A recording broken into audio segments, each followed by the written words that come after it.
Hello, everyone. Nice to see everyone who's here and already in the chat. And we have a very special guest today, which is going to be someone that I spent a lot of time with, but not a lot of time with. And you'll see what I mean about that as we do this conversation today. But it's going to be really an interesting conversation. You're going to find out what it's like to be married in the Sea Organization. Um, And, first of all, I just want to let everybody get in here and acknowledge people from all over the world that are watching. Good morning, everyone from Australia. We've got Argentina. Um, hello from Glasgow, Minnesota, New Jersey, South Carolina, Albuquerque, Bakersfield, PA. See, I'm pretty fast here. Here we got Harvey Bay, Australia, Arizona, Jacksonville, Florida. I saw UK. Now they're going too fast, you guys. I'm not keeping up now. And I did see one that I saw earlier, which was from Free Zunu Project of Farsec, saying hello, everyone from Clearwater on the planet of Farsec. So we're going to leave it at that as the most amazing place. Thank you all for joining, and please welcome my wonderful ex-husband, Jim Mortland. Hi, Jim. Hello. I didn't know Queen what to Bee. I call saw you. you're the Queen Bee. That's great. That's right. It's something. It's so funny. I started doing videos on YouTube, and it just people were calling me the Queen Bee right away from my last name Scobie with the BEE at the end, and so I, Get it. yeah, so I ran with it, and now I have like a whole branding and logo, and this is the beehive. You're in the beehive right now. Cool. As long as you're not the Queen Murder Hornet or something like No, that. no, Yeah. Okay, good. no, definitely not, definitely not. Everyone's saying hi, Jim, hi, Jim, Oh, hi, Jim. hi. So Oh, that's I see on the yeah. right. Yeah, hello. Mm-hmm. You can see all those Cool. people saying hi. And also, this is blown for good. Mark Headley's in the Oh house. Jim yeah. Hey, Mortland. Mark. I Hey, remember I was man. thinking blown for good. I know who that is. Hi, Mark. Yes, yes. My friend Lara FM. She was married to Phil Anderson. Oh, really? I mean, not married. God, Phil Anderson is her dad. Oh my gosh, she's gonna kill me. Her dad is Phil Anderson, and Oh, wow. yes, If she's I ever out, met but her, she he probably was like really Megan small, like a Anderson. She was young known as girl. Megan Anderson back then. Very small. Yeah, Yeah, I yeah, think I remember Megan. right. Name rings a bell. Yeah, right. She was there the whole time since she was 4 years old. Oh my god, that's a So whole other story. Jeez Louise. wow, yeah. Look at all these people saying, I'm sure that, yeah, there's all these people that want to say hi, Jim. So that's amazing.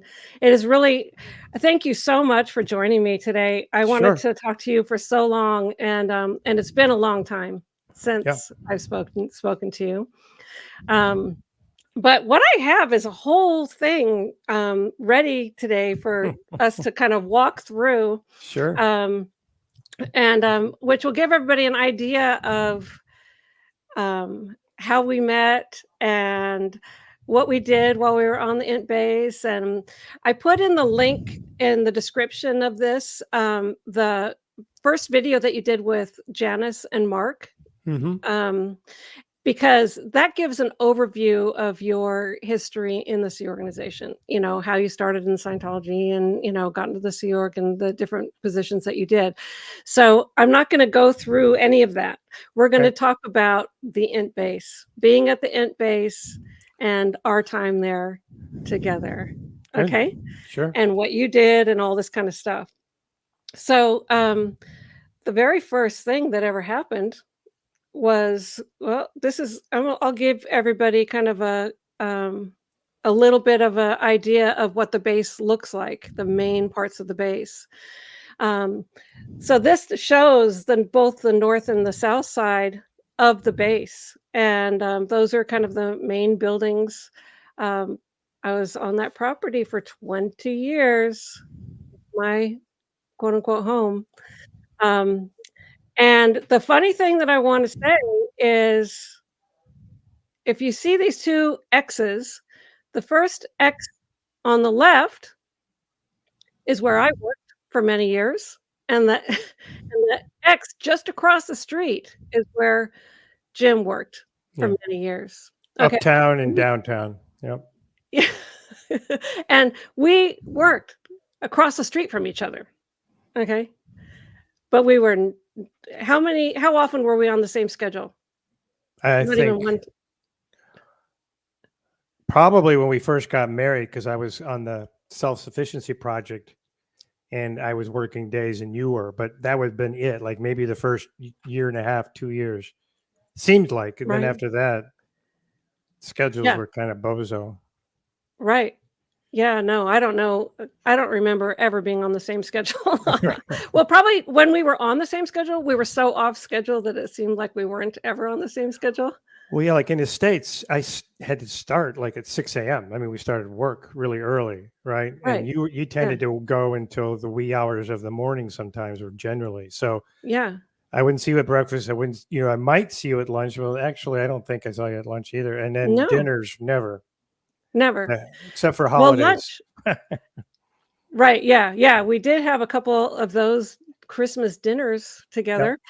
But yeah, so let's see what else we got here. Like, this next picture shows you kind of like a little bit of an overview as well. I put an X there where the running program used to be because I ran around that damn thing so much, and it's not there anymore. I just noticed Um, that he's got rid of it and yeah. left just dirt. That's, yeah, Yeah, that's what it used to be, and that's right. probably me up there in the top in the top you see running around that dang thing. I remember doing that thing, it was terrible, but yeah, so that's an overview of the property that shows more of the south side of the property. Um, anyway, Jim was in charge of estates. He was renos and construction or estates secretary. I don't know how many years. How many years, Jim? Uh, about 10. No, actually Yeah, 9. Yeah. 9 total. years. Yep. And so that's almost a decade in a position that was hot as hell, because to say the least, you were in the frying pan at all times. Um, I don't know how you have a brain cell left, but Well, neither anyway. do I, but I mean, I can remember being under 2 ComEvs at once, and I even told Oh, Gerald Duncan, the INR, because I was a trained INR from years before. I kinda s INR is inspections sorry, and reports. Yeah, sorry. is an inspections and reports, Po and a ComEv is a committee of evidence. One of the most severe justice actions that an organization will take against a person. It's a And, fact-finding body. yeah, very fact-finding, right? But Yes. anyway, I pointed out to him that it's against policy for me to be under 2, but I was just laughing, and then he laughed too. So one of them got changed to a court of ethics, which somehow was okay. I was under 2 different things. I was always under Right? some justice action or a low condition, so that was just me. No, it wasn't just you. It wasn't just you. Believe me. I mean, I did the RPF 4 times while Yeah. I was in the SEERG. You did it Yeah. twice that I know of. I don't know if you did any more after that. Well, the one after when I came back, well, that's a whole other thing. How I ended up leaving, and we were thrown out into the kids' Oh, ranch in yeah. L.A. Oh, And yeah. then But we I don't was get to came talk back about through that yet. the We don't get to talk RPF's about that. Oh, RPF, they put you in the RPF? RPF. We were actually Oh, RPF. Yeah, with Joe Canine and all the other ne'er do wells who were on their way out at that point in 2004. did they call it the RPF's RPF? I think I added one in there, but it felt like if there was. I felt like adding RPF to mine too. I've done that so many times, but here, let me show you the next thing. So this is just on the north side, and you can see David Miscavige's office right Now, there, I and had it's nothing to do with that building. Nothing. yeah, yeah, and that was built, I'm just saying. it yeah, it's good, I'm glad you said that, yeah, no, and the people who did work on it, they were all busted, one, you know, person after the next, but so that cost $47 million. for an office. And it wasn't even like for all of RTC or something. It was like his office. Yeah. Anyway, so that was a crime of magnitude, IRS. Yeah. And then let's see. So now I have an aerial that I'll show you. This is an overall aerial, and I put a link to this document in the description of this video because you'll want to have it, blow it up and be able to see it. And it labels every single location on this property and has notations on the side and everything. So I put the link in the description, and you can go directly to this and see all the details. Whoever put this together, I think it's on Angry Gay Pope's website or something like that, did a lot of work, and it's really good. So anyway, I wanted to show you that. Let's see. Now, I wanted to discuss how we met. Do you remember? Well, I yeah, think I I mean, I remember. just came back from Creston, the branch that LRH Hubbard was at for self-sufficiency. I was the first wave that came back before the second wave a year later that all went via the RPF. I did not. We were under the corporate liaison office under Dave Alexander. I forget it. I just went blank on his first. Todd Alexander was the CLIC at that time. So running CL, us. corporate Corporate liaison. liaison, right. Why, I don't know. But anyway, so I recall there was a party. No? Wasn't it one of the, like a holiday? I don't know if it was Thanksgiving or something. No? What I remember is that we were going to LA on a bus, and we were right. and we were gonna. I'm going to be in trouble here, everybody, really fast. Obviously. Oh, just wait. I've got this. No, yes. Ready for you. So I no, do remember we weren't that's one of the things I like about doing these is I literally start to get a flood of recall about, because I don't right. even think back to these days generally. Right. So Right. Yeah. but So I we're do gonna be remember that we were going to one of the events, right? Like May 9th or something. And we ended up going to like some restaurant afterwards up on the hill of Universal or something like that. But on the bus on the way down, we sat next to each other. And that was the first conversation I ever had with you that I remember. I do remember it. Yeah. And it was just small talk, but it takes almost 2 hours to get to LA, right? So at least an hour and a half. Yep. Yeah, so we had an hour and a half of small talk. Mm-hmm. And then after the event, we ended up, I think I made myself sit at the table that you were sitting at with whoever you were sitting with, the big round table at this restaurant. So I sat over there by you, and I just had a little eye on you. And you probably had a little eye on me too. I don't know. You were smiling whenever I was looking at you. So yeah. and then I don't know. I think you asked me to, go to the beach with you one time. Had a day off, and you asked me to go to the beach with you. And we went to the beach. And as soon as we got to the beach, I remember because I had a Walkman and I put in a cassette of Tina Turner.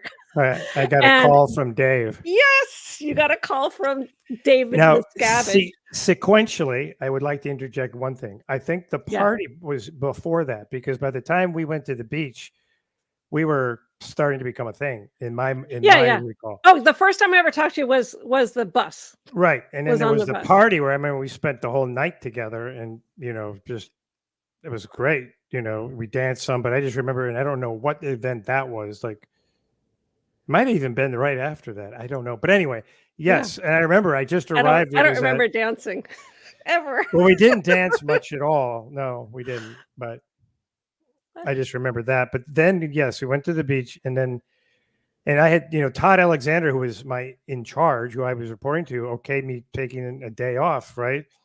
So then you're right. When we literally arrived, I get a call, and I wasn't sure if it was Todd because it had a similar number or whatever. And it was Dave. It was a was just, beeper. Like, in yeah, those days, we had beepers, and you right. kept the beeper with you, yeah, and so you got beeped while we were out on the beach, and I think, like, there's no beach near Hemet, California, so you we had to drive a ways in order to An arrive ocean, to an a beach, ocean beach. It to was the a whole Top Gun place right on the beach. Oceanside, right? Oceanside, sorry. Yep. Yeah, and Ocean Shores or Oceanside? I don't remember, one of those. Oceanside. Yeah. Okay, and, as soon as we got and I put down the towel and I turned on the music, you got a beep. Yep. Okay, and then you didn't have a phone, so you had to go, like, find a payphone or something, and so I'm sitting there by myself on the beach for a Right. while. Yeah. And I talked. He just was asking, "Oh, what are you doing?" And like he didn't know. And I thought, the way he was talking, I knew he actually did know, and it was fine. I have no, he literally wasn't talking about anything. Kind of Is that normal. Dave? Yeah. He's just interrupting your date. That's what was happening. Part of the course, I guess. But anyway, so we that was a time that I remember, and then I think how soon until we got married? Like, it was right away Yeah. It was because in June. As I recall, it was going to be. It was one of the, I think, late June at the ship when we got married. And Ray Midoff was who I asked to perform it because he was my boss at the time as the senior CSN. that's the senior case Senior Case supervisor Supervisor International. Yeah. international.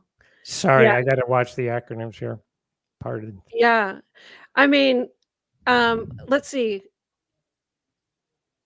Yeah, so I'm just thinking, so, before we get to the married, I think that it was, like, 8 weeks because you're not supposed to touch each Yes. other, Yeah. you know? Like, there's no hanky-panky at all, otherwise you go to the rehabilitation project force, so you, like, pretty much you go, "Okay, so I think you're okay, so let's get married." Right. You seem Yeah. okay. You're not getting to try the automobile. You got to you got to drive it off the lot as sight unseen. Don't look under the hood. Nothing. You just.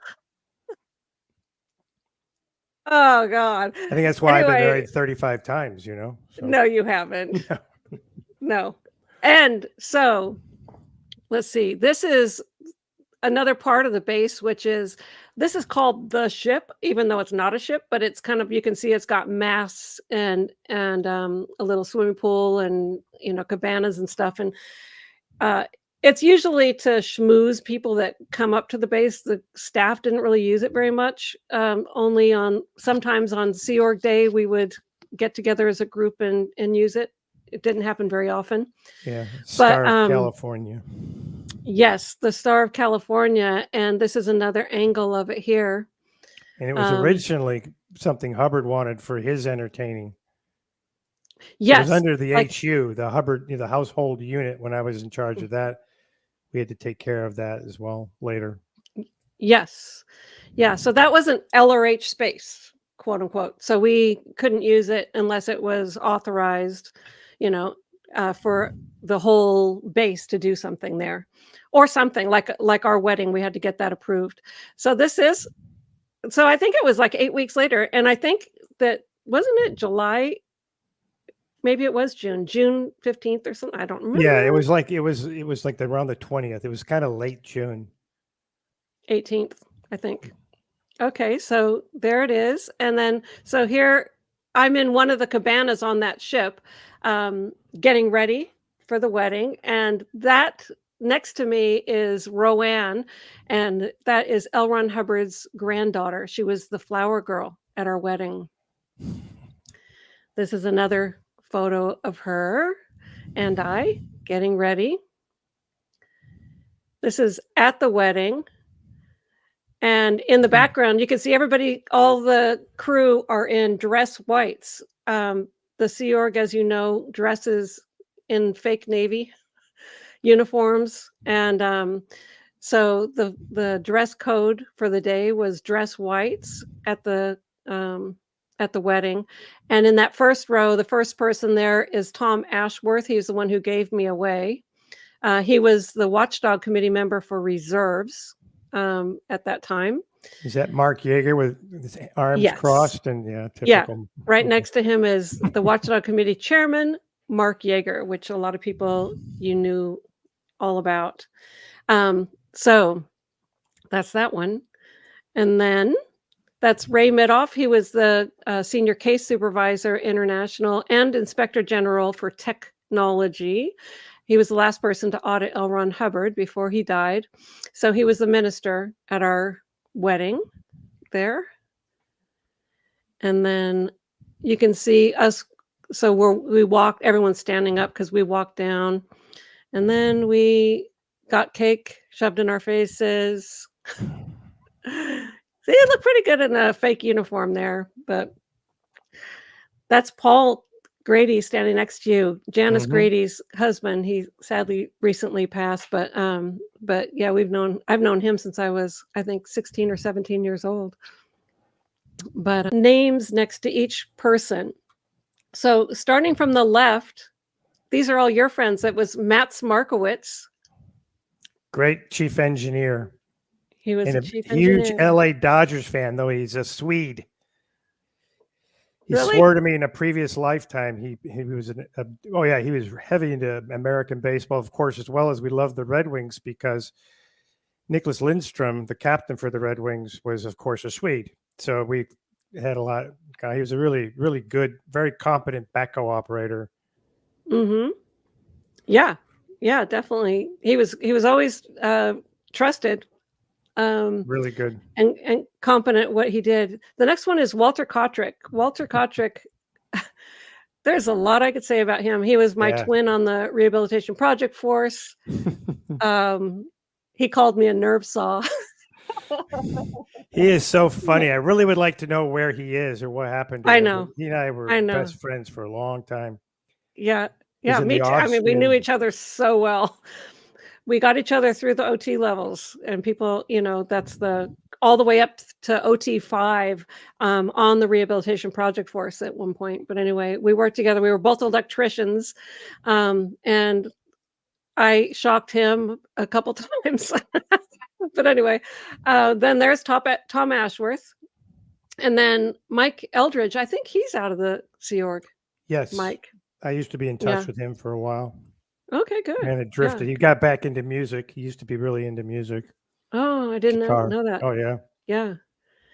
And then there you are, and then I'm next to you, and then Janadair, and then there's Janice Grady, and who everyone knows, and then Roanne in front of her is the flower girl, who is out of the Sea Org, and then Liz Ingber. And so Liz Ingber, I think, is still there. Roanne is out. Janice is out. Janadair is out. I don't know her status, though. She may still be a Scientologist, but she's not in the Sea Org. I'm out. Jim is out. Mike is out. Tom Ashworth is out. I don't know where Walter is, and I don't know where Mats is. I think Mats is still there.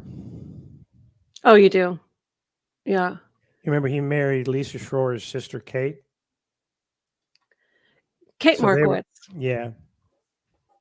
And she's so tied in with her whole entire family. So yeah, it wouldn't surprise me if she still is in. And then shortly after, so I remember we got a birthing. We call it birthing in the Sea organization. It's a room, but it wasn't even a room. It was a kitchen. And it was a tiny little kitchenette, actually, that we got as a room. Remember, out at the G units. Yeah. Yeah. Before I renovated them. Yeah. Yeah. Well, I noticed one of the questions was, did we ever live in Hemet? And we did. You remember the place? Remember we lived out there. I can't remember the sequence. I guess it was G units first, and then we were moved out. Yeah. First, it was in the G units.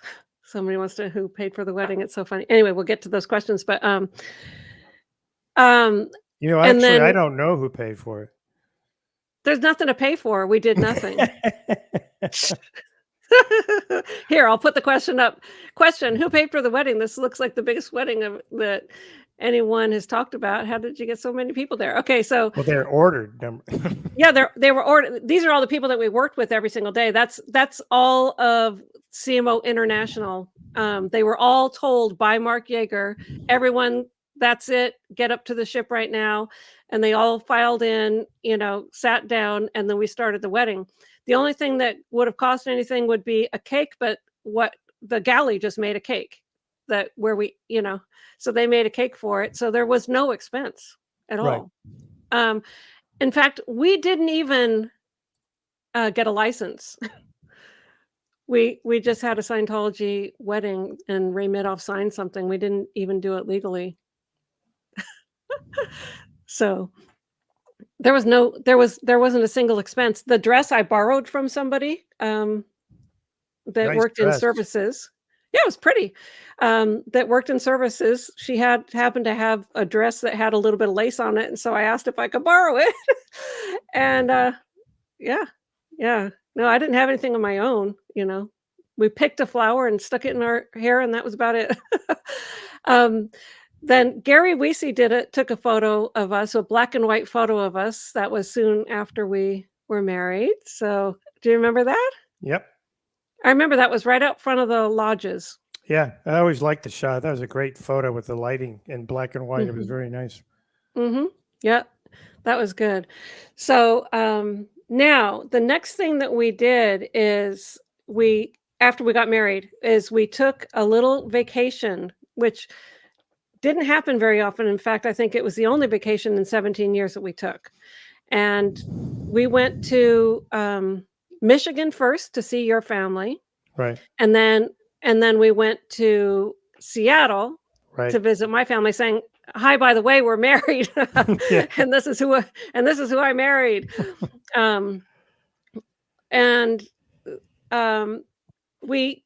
It was so fun because number one, it was the first time like I was off of the base for years, and we're home, we're with the family, and then it was summertime, so we went to the lake and went swimming, and I've got some fun pictures. My mom took this picture of you. Okay, I thought you did, but I remember that was No, Lake Washington doing water skiing with your cousin. I think it was Angle Lake, and we did water skiing too at a different photos, which I don't have. I don't know what I did with those photos. But maybe that was the water skiing time. But anyway, I'll show you what I'm going to show you, and I don't know what I did with some of the photos, but these are the ones I have. So Mom took that picture of you, and she took this picture of us. I remember that. Do you remember that? Look at this cigarette hanging out of your mouth. You always had a cigarette hanging out of your mouth. And my mom is on shore, saying, wave or something. So we were just hamming it up, or I was at least hamming it up. Oh, that was funny. Okay. And then shortly after we were married, I was assigned to the Rehabilitation Project Force. Okay. And that was because someone decided that an e-meter reaction or a needle reaction on the e-meter meant that I had an evil purpose on L. Ron Hubbard. And so I was sent to the Rehabilitation Project Force, which is pretty devastating because, what do you do about it? I didn't do anything. And it just said that this e-meter reacted. And, good. The meter's busted. I don't know. I wasn't thinking about L. Ron Hubbard. I wasn't like, I don't have an evil purpose on L. Ron Hubbard. I'm working my guts out for this freaking guy. So anyway, so I get sent to the Rehabilitation Project Force, and then you disconnected from me. You were ordered to disconnect from me. You told me Wendell said that you. Yeah, this was Wendell, but I thought I almost immediately reconnected. I don't remember all the. I don't remember that part. I remember getting to the RPF with you. I would visit. I thought you got assigned. No, I visited you out there. You did? You don't remember those? I do remember, but I thought it was because you came out there because you got busted or something. No, I got to leave. Oh. Remember that? It's been like Saturday night, and we'd slept in that makeshift theater for the tech films for training. That was, and then I got to go, and you didn't. That's one of the clues to why I was not yet in the RPF. That was coming very soon. Yeah. So that's when you reconnected with me. Yeah. When I was in the RPF, I remember you disconnected from me. It was I remember I had to write it. That was, you were very upset, which I totally got. I didn't want to do it. Are you kidding? That was like, I apologize. Yeah, you need to apologize again. I'm still upset. But no, I mean, I remember because not only did I was in shock because I didn't do anything, and Right. I was sent as a evil person, because of an e-meter reaction, and then my husband and then I think they sent me straight to the RPS-RPF. It wasn't just, like, to the RPF, it was to the RPS-RPF, and then I had to work off of that, and then get back into the regular RPF, and then you disconnected from me, and meantime, we're working for you. The RPF is working for you, and so you're just ignoring me, like, walking by and ignoring me as if I didn't exist because you had to disconnect from me because of my status, of being evil, and, uh List one rock slime was very serious needle reading. Yeah, and I think it's a bunch of BS too. It pisses me off so much.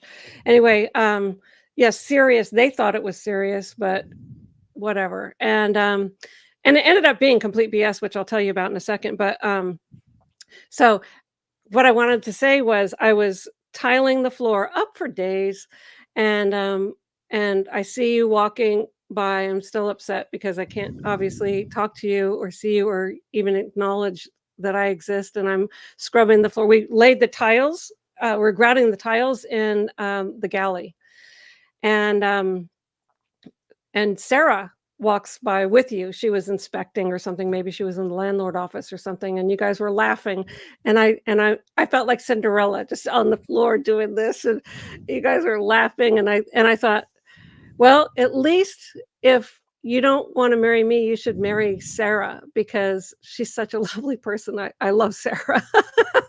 And I totally had that thought, and, but anyway, you did come out to the RPF, I don't know how long after, but you put me through. I remember doing conditions, you made me do lower conditions to you. We sat there and wrote up formulas, do you remember that? No, but I mean, I kind of vaguely do, but I just remember everything on my side Yeah. was How did just that go? total pressure. Like, I mean, in hindsight, yeah, I could have just said the F word to all of them, and then I would have just joined you. No, it wouldn't have been it wasn't. That's I what I knew that wanted to you had do. to. It had nothing to Mhm. do with what I actually thought or what I was doing, and this is why eventually I did go out there, not as a member of the RPF. Remember, there was a point where, and I don't know when it changed, where you got to visit, right? Like I remember when I was in there for 3 years, you didn't get a chance to visit me at all, except one time I think you did, because you were talking about divorcing me. I knew I skipped forward about 6 years or 5 Oh, years yeah, or yeah, yeah, whatever. no, that's way a But different that's the time, yeah, same, well. however, whatever pressure you felt, I would say it was similar to what I had. And yeah, Wendell was always bad word, bad word, bad word. I never had any respect for that person at all. Yeah, Um, right, and I always wondered yeah, how the heck everybody seemed to like him with his big chiseled jaw and the fact that he was 6'5". So I guess he looked like a real American male or something. I never could figure it out. Ever yeah. since he was what was he, he started out when I first met him, he was the He was financial in dictator. And I thought, Yeah, why in are we finance calling him a dictator. dictator? He Yeah. liked that. He liked being called a dictator. Yeah, he was in finance dictator, and he was also in finance director, and he was also WTC reserves and COCMO int and CO gold and whatever. He bounced around all over the place. But it wasn't like I didn't understand. No, It I was know. just it was just I horrible. know, and The I whole could thing observe it. was I horrible. saw it, and that's what made me feel Yeah. bad. And eventually, I just like, this isn't right, because I Yeah. found a reference where it says you can have at least one day or night we can see each other. You know what I mean? Right. And we could talk Yeah. it all out. And Yeah. I do recall that we talked it out then. Yeah, I do too. Um, and I felt a lot better afterwards, but still, Yeah.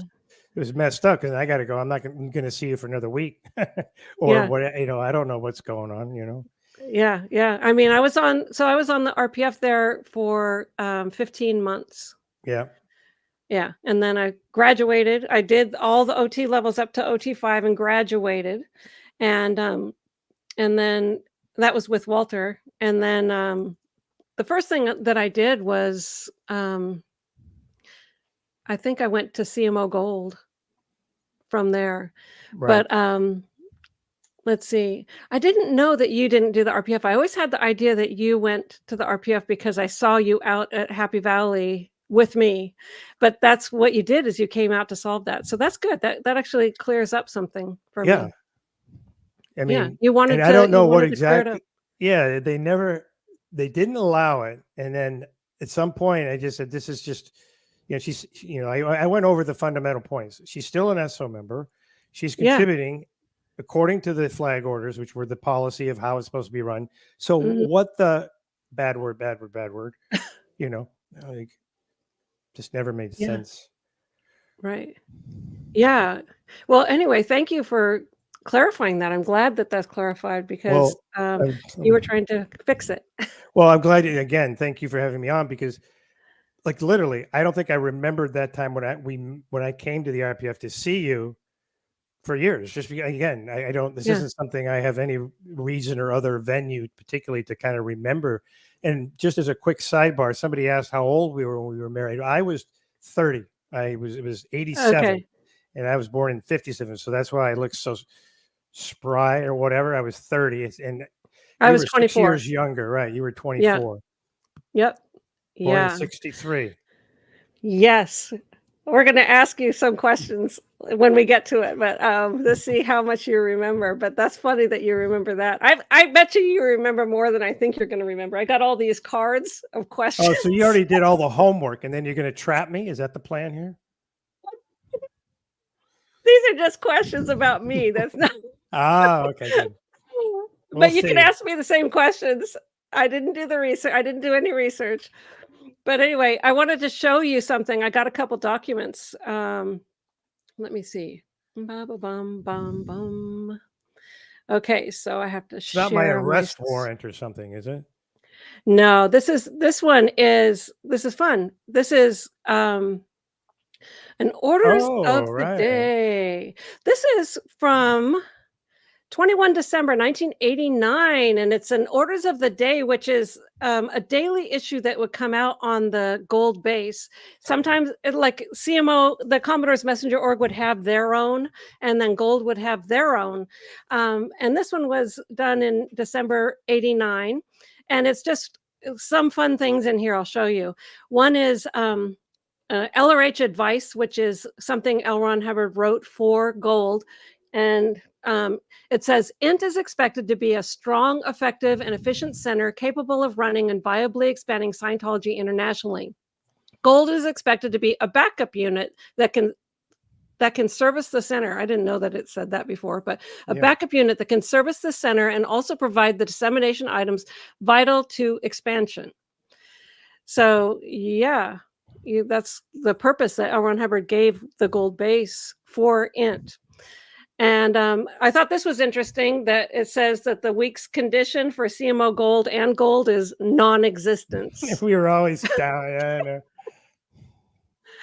You were non-existent. That's Dave. The only way we'd be out of that was when we would be on, like, have our own CNN channel, with millions of people watching. I think, but Right, right. I do remember that. Yes, and then I thought that this schedule was interesting because you guys were burning the midnight oil. Mhm. You had to be there.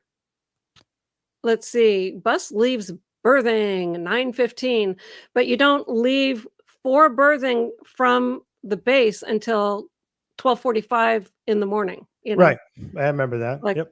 1:45. Yeah, you So get you're about. burning the midnight oil. Well, if I get 7 hours, would have been a really good night for me. I averaged, when I was the estate sec, and people don't believe this, except that I had to get chromium tablets to re-energize my adrenal glands because I burned them I out. But know, I I know. was averaging 4.5 hours of sleep for almost 2 years, and Yeah, my yeah, vision got weird. It was like, oh my god.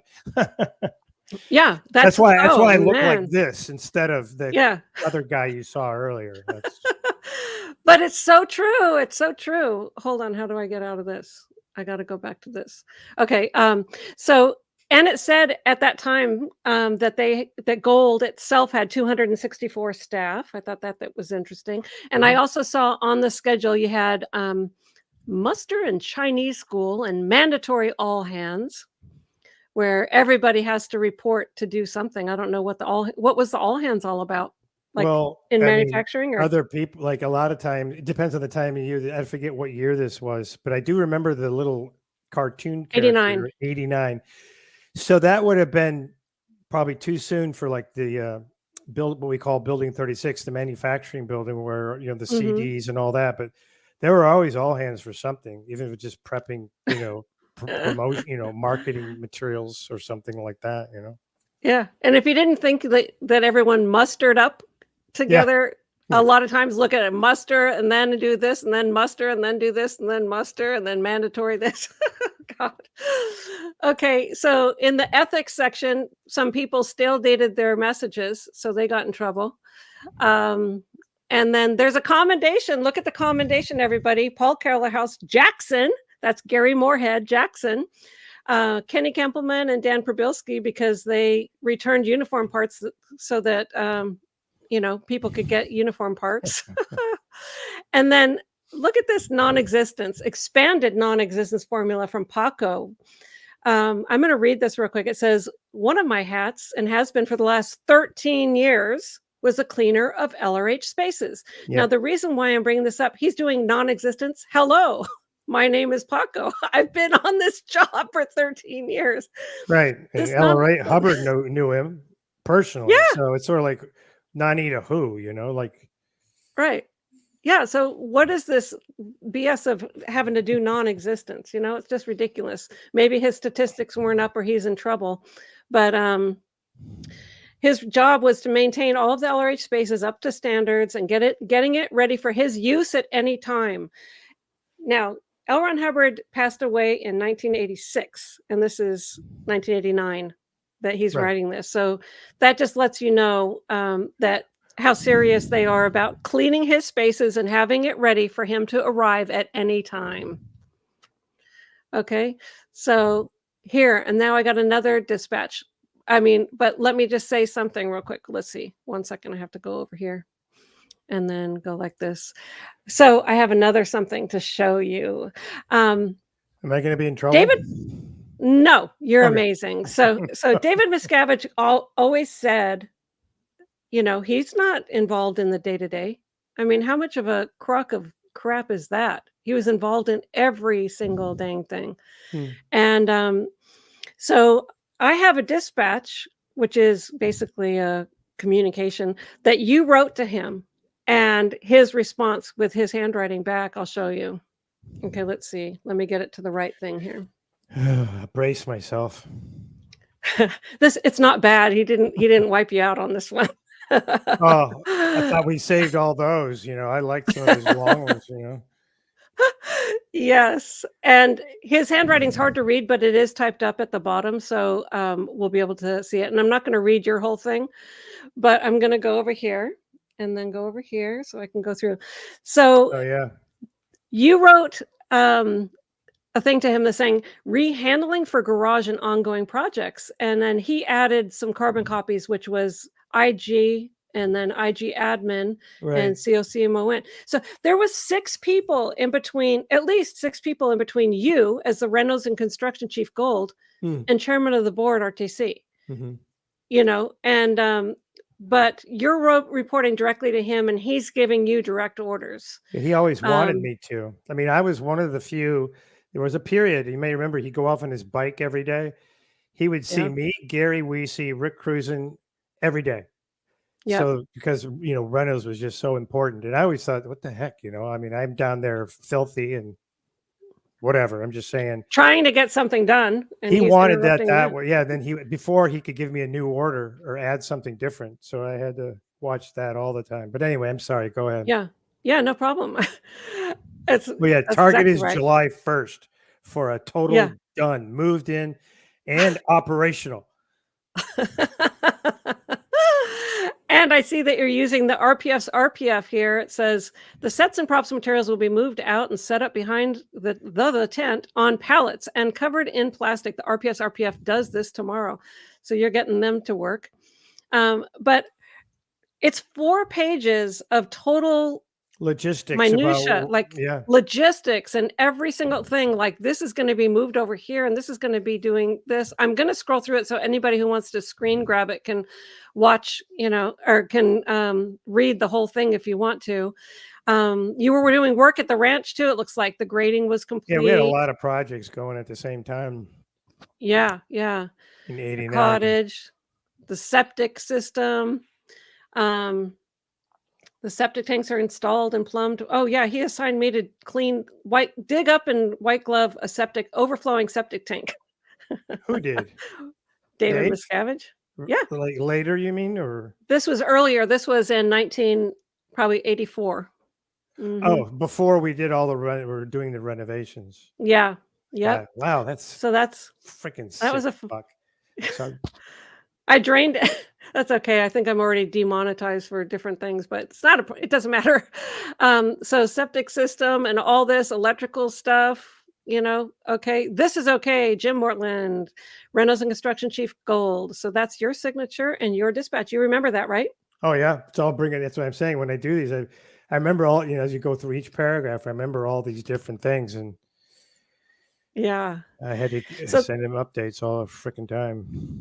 All the time. And so this is he wrote all of this stuff, and I'm just going to read it because this is typed up. So it says, Jim, thanks. 1, garage. Good. The target is July 1 for a total done. Move in operational. 2, sports field. I detect you think the football and baseball field will be done by July 4, but surrounded by dirt. And I am warning you, that is absolutely not okay.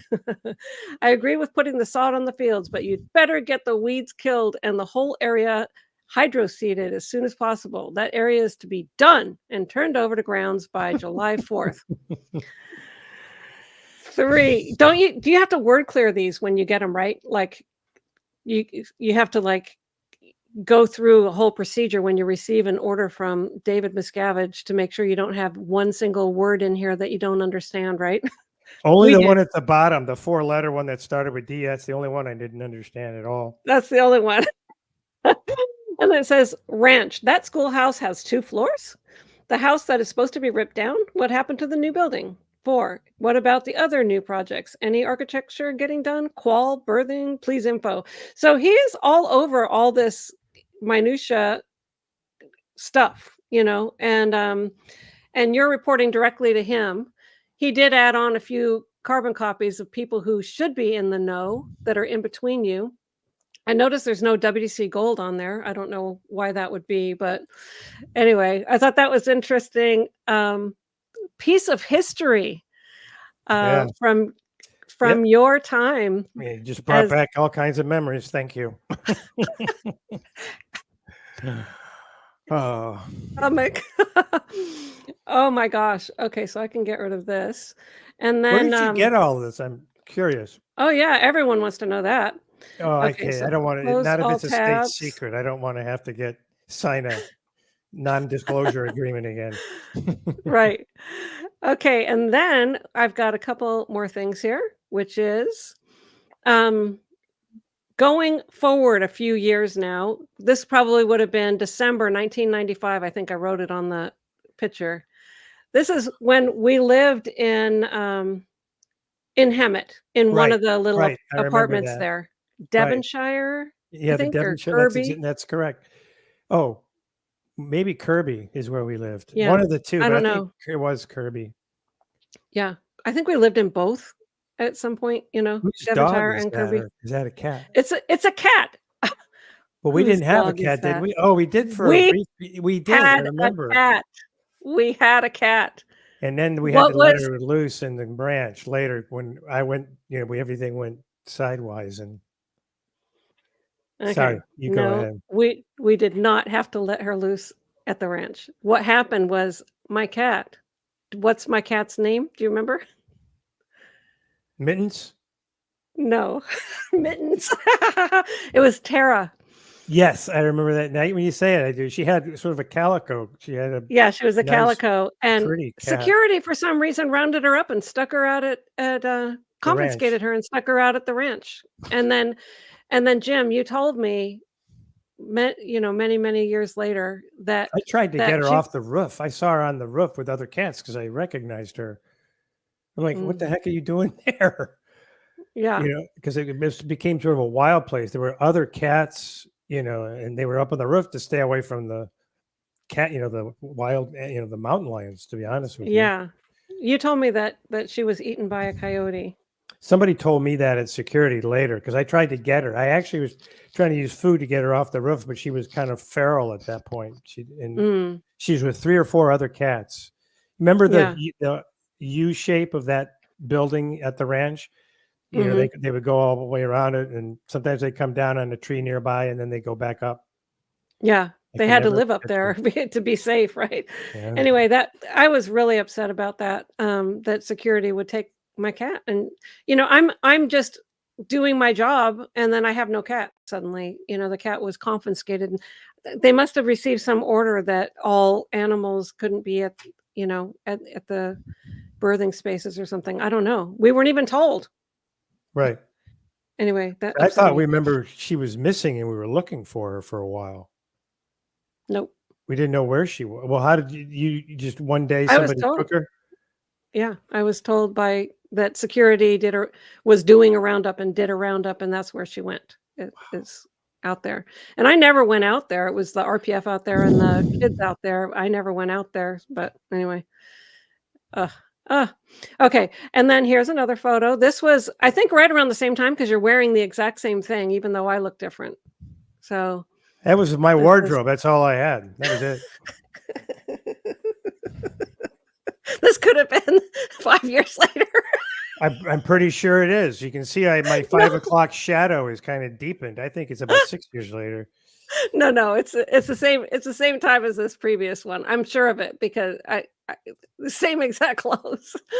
And also because then this is the time I was working on the command channels. Oh, And yes, and so then let's see what happens after that. Let me look at over here. Oh yeah, so then we get fired out. You get fired out with me. Boy, can yep, you guys see this? I hope that you're right in the center with the red square around you. right. And then I'm just below and to the right. Right, I'm right next to And Billy Lindstein yes, and what's his name? My favorite New Yorker. He's one of the uh, names I intentionally forgot. Norton. Ron Norton. Yeah, Yeah, Ron Norton. I fired in with Ron Norton, and you fired to West US. right. So just so that everyone knows, so what happened was Matt, Matt, Jim, and I, we were part of the command teams, and we were both fired down to Los Angeles. I became the commanding officer of the CMO, which is the Commodore's Messenger Org extension unit there. So I was top dog at the base down there, and then Jim was the commanding officer of the continent. So he was top dog for West US. Um, For 3 months. so yeah, yeah, we're gonna get to that, that's for sure, because that was one hell of a something or other. Um, this is me as the commanding officer of, um, CMO IXU at the time, and then this is a picture that you took, Jim. Oh yeah, So, we're going to some event or whatever, but probably March 13th yeah. to announce the command teams, but I wanted to show everybody this is March 13, 1996, and I wanted to show everybody. So, I'm top dog and you're the commanding officer of the continent, and this is our 4 by 4 bedroom. We had this what is that, a twin bed? It Hmm. may be a full, It's, but I think it's a not. Yeah, twin. it's barely a twin. Yeah. So, that's our bed. And all of our worldly possessions are in the corner over there, which is I've got a couple stuffed animals that my mom sent me and your football. Can you Right. see That the was it. I football? had my football with me. Yeah. You had your football. And I had a couple CDs of Elvis Presley and Cat Stevens and whatever. I remember that you liked, Pat Metheny, Hmm. I like and so jazz but I didn't have much. Yeah, I hate that. I hate jazz. So we didn't listen to music together, but anyway, no, we like Tina Turner. But anyway, so I had a couple CDs and I had my stuffed animals from my mom, and you had a football, and that's our worldly possessions in our 4x4 little room, and that was our room, and we were the commanding officers of the entire place. And then this is me in CMYXU taking a cigarette break on the top of the Hollywood Guarantee Building, downtown LA. And this is me on the right, that's in the L. Ron Hubbard Life exhibition.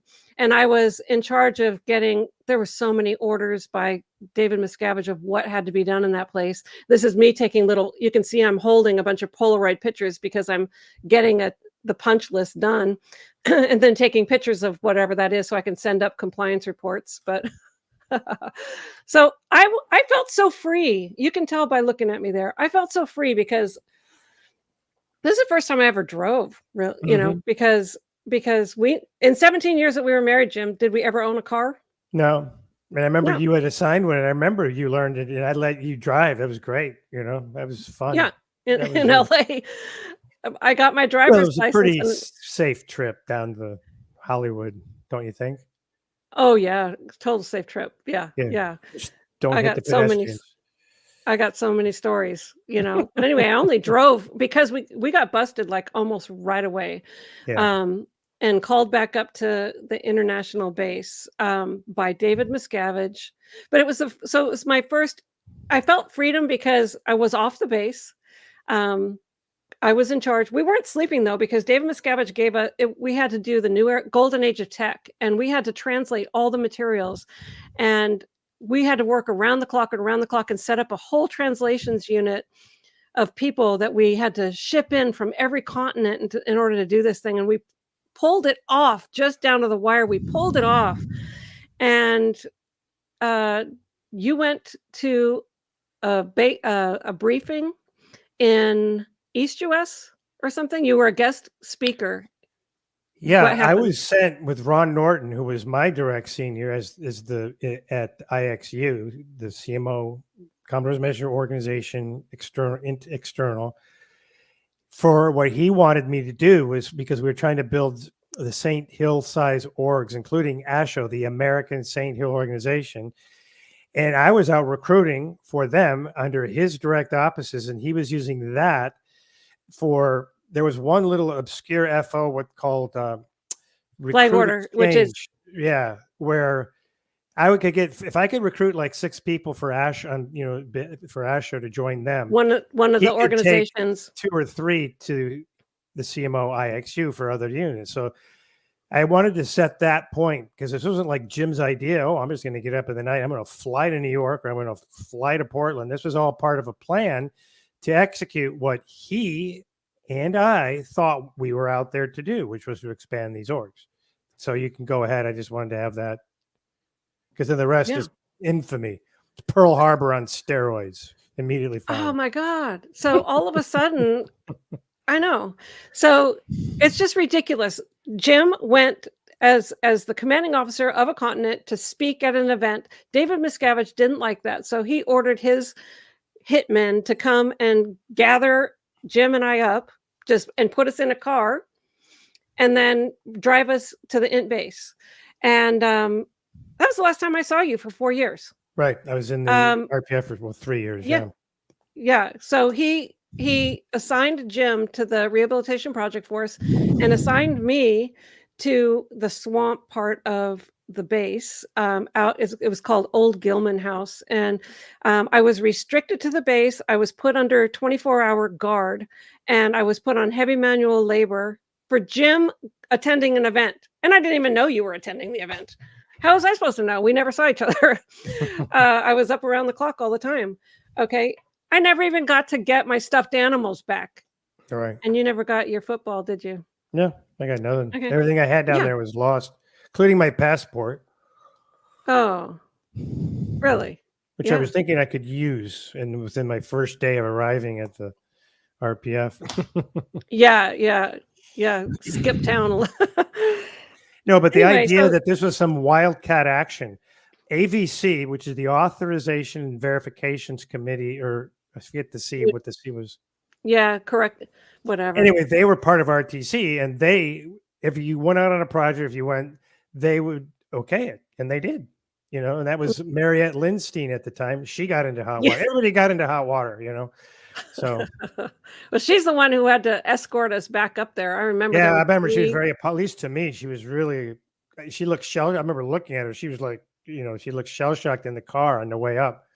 And I don't think she understood. She wasn't going to say anything, but she was looking at me like, she was in chaos. None of us understood what the F was going on. I know. Yeah, after we just pulled off everything, we just get down there, we're setting everything up, things are going good, compliance is going up. We're just and then all of a sudden we're in a car. I don't have those CDs anymore, and I don't have the stuffed animals from my mom that she sent me. It pissed me off. Anyway, least of my problems. So I was out there under guard for 2 months, and then I finally got off of being out of under guard, and then I went into CMO Gold. And went under Shelley Miscavige and Annie on Cine Messenger training, basically doing messenger training. And then Shelley put me back into the Watchdog Committee. I have my notes that says, didn't even get my stuffed animals back. Really pissed me off. And then while we were gone for 4 years, I got off the decks, went to CMO Gold, and then back to WDC. Oh, yeah. So the post that I did when I went back to the Watchdog Committee was WDC ABLE. And that's the Association for Better Living and Education. So this is all while Jim's in the RPF. So I do CMO Gold, go into WDC, go on ABLE, and then I get removed from that because I had this attorney meeting with Monique Yingling and all these people about the corporate standing of ABLE, and made a proposal based on the legal advice that they had given in this dang thing. I don't know why my light does that every once in a while. It just jumps up like a weirdness. There you go. Now it's going way down. Whatever. Doesn't matter. So I just noticed my bees lit up back here when I was doing my remote for this light in front of me. It doesn't even go to that one, but it Queen works. Bee. Yep. So I did this proposal, and David Miscavige said, legal works for us. We tell them to fix it, and they need to figure out a solution. We're not going to change what we want to do, even if it's illegal. So I got busted, and I got sent to Gold.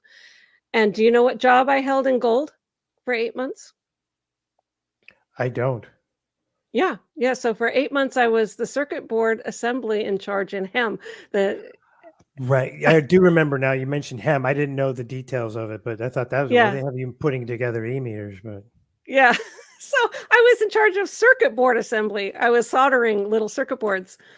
So that was weird. And I did that for about 8 months or something. And then I was brought back into the Watchdog Committee.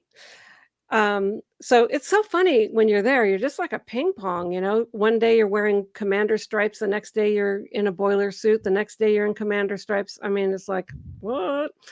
So then I go back into Watchdog Committee, and I'm WDC. I had 3 jobs, which was WDC, Celebrity Center, Sea Org, and Scientology. So I was over all of those sectors, all celebrity centers, all Scientology organizations, all Sea Org organizations, from circuit board assembly in charge. And I was doing that job. And then David Miscavige assigned me as WDC Gold. Okay. And I was still holding SO, SCN, and CC. Yeah, you had all. And he said, I do so many jobs, you can too. So the thing that's crazy is that it's internal, external, because Gold is the base there. And then externally is all the organizations around the world. And Gold in itself is the biggest fat pressure cooker in the universe. Yeah. Like if there's a problem in the galley, WDC Gold is the one who's supposed to go deal with that. Forget what's happening in Europe. Oh, God. of course, then I get in trouble for something that's going on in Europe, or, you know, I was made to pay $5,000 that I didn't have. I think you gave me some of that. I'm sorry, by the way, because Tampa didn't pay their rent. And Oh David God, I Miscavige, remember that. Yeah, he's do such a you? see all these little details. Is that once I had left, I had my attention on everything else. But I do Yeah, remember that. That was just yeah. so many freaking things. It's like I can't believe I'm not on one of those crazy live crime shows. This is him before he went crazy. I know. I mean, how did we take some of this stuff? Anyway, that was completely nuts. And then I have a photo, which you've probably seen. This is from High Winds magazine, um, which is all the gold crew. Oh yeah, there's And Willett there's Steve Willett, who we both and know and Ken love. Hoden. Yeah, Yeah, Ken Hoden. There's a lot of people in here. You could name every single one of them. yeah. I'm pretty good at naming most of them too. But you're not in this one, even though you were No, in gold for a billion years, because I was in the you RPF. were you were in the RPF. Yeah. um, Yeah, I I missed the was looking. '96 Olympics. Everything. I had to find all of this You out did. later. Yeah. You missed it all, huh? I didn't even know we had Olympics in Atlanta till 3 years later. Oh, is that right? Oh, and then finally I went out, and saw you on the RPF because it'd been, like, almost 4 years, and that I hadn't seen you, and I just wanted to, like, "Are we still married or what?"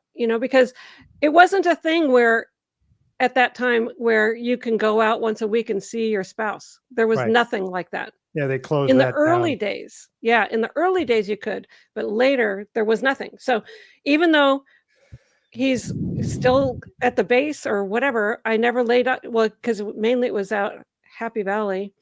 I never laid eyes on you and didn't see you in almost 4 years.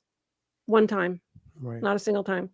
So I asked Shelley Miscavige to go and see you, and she approved it. And to decide what are we going to do? Are we going to stay married or what? The second I I didn't saw you, I know was like, I didn't know she was the one that I remember it really well when you showed up. It was for me, it was like great, but I didn't yeah, know she was the one that allowed you how that came about. Good for yeah. I her, think I think we were talking wherever about she it, is. and it needed to be resolved. Like, because what do I do? It was a prime of my life too, and it's just like, what are we going to do? What are we doing here? What's going on? And anyway, we were talking about it, and so I wrote a petition, complete staff work to her, got it approved, and went out and saw you because you had to have like approval. There's no way I could just show up and talk to an RPF person. So now I had her approval, so no one was going to question it, and that was all set up. I remember. What's his name was the rehabilitation project force in charge, Chris Geider. Yep. He drove me out there to see you, and we were actually left alone to talk, which is amazing. Right. Yeah. And we only talked for 15 minutes, though we could have stayed there for a lot longer. Oh, But it seemed like it was longer than that. Is that right? It was only 15 yeah, minutes? we did not talk. It was just like as soon as I saw you, it was like I'm not getting a divorce. I Yeah, mean, I really appreciated that. That was really meant a world to me because I was like, I don't know, you know, full you're on on a different space island. cadet. Yeah, I was like, what the. Before you had an island, you get voted off. I was vote. I guess I couldn't get voted off that one. It was crazy. Yeah, I really remember Ah, seeing it. You were beautiful as usual when you showed up, and I was like, ah. oh my And God. then I remember when you graduated, I think I was WC Gold at the time. Yep. Stupid post. I knew it, I knew I said I'll do it. Nobody was volunteering, and everyone at INT was staying up all night until we figured out a WC Gold. I said I'll do it. I don't know what the hell, but I'll do it. Just so And everybody I else already can get some sleep, right? Just to put yeah, an end and to it. plus I already knew that it was like a death sentence, but I've already been, up and down. Who cares? Yeah. Just wasn't. I'm not afraid of myself. I'm not afraid. So anyway, that was proposed to Dave Miscavige, and of course he comes and interviews me for the job. And the first thing he asked me, he goes, "What's the definition of a nanoweber?" I said, "I have no idea." It's like, okay, see, she can't do the job, but then he had I said, well, it's ridiculous. I've been a watchdog committee member. It requires evaluation, investigation, using the CMO to get things done, getting your orders complied to. That's what it means, and I know how to do it. Maybe I don't know what a nanoweber is, but I can look it up. And then so he understood that, and he said, "I'm gonna." Oh, he goes, "You just want to protect Jim." That's what he said. And I'm like, that is so left field. I mean, it's okay. Jim who again? And so it's just stupid. So he had Marty put me on the e-meter. Marty Rathbun put me on the e-meter to ask me in every single different way if I was trying to get that position for something to benefit myself. And I'm like, oh my God, you can keep this stupid position. But anyway, apparently I was clean because I was then assigned to that job. But yeah, when I first saw you came off the rehabilitation project force. You said, first of all, I noticed that your eyes were blue. And you said you never noticed that before? And then you said it was fascinating to you that being away from the property for all that time, when you came back, how unbelievably Wacko sad it was. Yeah. and wacko the property was. Like, Well, I could everybody watch was in people were fear. introverted. They wouldn't look me in the eye. And it was 3 years because I went in June of 97 and came out in July of 98. No, 90. Sorry, 2000. No. So that's 3 years. It was 2000. Wait, no. Let's see. We went down to Los Angeles 96. in 96. Yeah. Right. And then came back. Math. Let's see, this is why I'm horrible at math. Okay, 97, 98, 99. Frickin' A, you're right. It's 4 years. For some reason, I've always thought it was 3. So there's another good reason to get this I was counting. I had a freaking calendar check. I spent Y2K, at the ranch, and we didn't understand what everybody was freaking out about. But security came literally 2 days before New Year's Eve, talking about Y2K. And I had to get somebody to explain to me Y is for year, 2, and then K is thousands. If it's 2000 hits, all the computers that people have been making up till now haven't been figured out, and the whole world's gonna go into chaos. I thought, well, good, they can join my world. What the hell, right? No, but anyway, yeah, you're right. It was that, but I remember. Sorry, go ahead. I keep interrupting you. No, that you weren't at all. Yeah, I was telling you. You were telling me about the stark difference of and awareness that you had coming back onto the property after being gone for 4 years. Yeah, and I noticed the difference. And I think a lot of this is also because I was there in '82 is when I first arrived, and Hubbard was still very much at least involved. It was a completely different thing to it. Dave was just put in on this special project to put in the beginning of this new organization for RTC, the IGs, and all that. But anyway, go way back. But my point is that at least you felt you were part of something, because it was very much you're trying to do something good. You're trying to get in communication, get people. So you flash forward to this point in that 4-year period. After Hubbard was gone, Dave, I was with him up at the ranch, when he would show up and start messing with Annie and freaking wild man Pat. But the thing was, I noticed that people were introverted. Like people, you just look people in the eye. Hey, hi, how are you? Or just you at least acknowledge people's existence if you're going somewhere. And then I noticed that wasn't happening. And then I noticed people were getting each other. Like I was at the first muster and somebody was being called out by Lisa Schroer for something. And I even just had to ask, when did she become the CO or whoever? I know. I had to, but I was sitting and we were welcomed back and I'm looking at everybody and it wasn't that I knew it wasn't for us. I had a pretty good clarity at that point. I mean, there were harmful acts and withholds. I had actually gotten off in the end of my first 6 months. So I had another, pudding for 3.5 years of just regurgitating stuff, over and over. But my point was, I really noticed that people were really sheepish and introverted. And I thought, whoa, what the hell is this stuff? This ain't. Yeah. I mean, you were kind of unique because David Miscavige makes people cowed. bad, and you didn't get like that, even though you never slept. You never slept, I never slept, I didn't get cowed either, and people were like, "Aren't you gonna say something?" And I was like, "No, I'm not." I mean, it just like,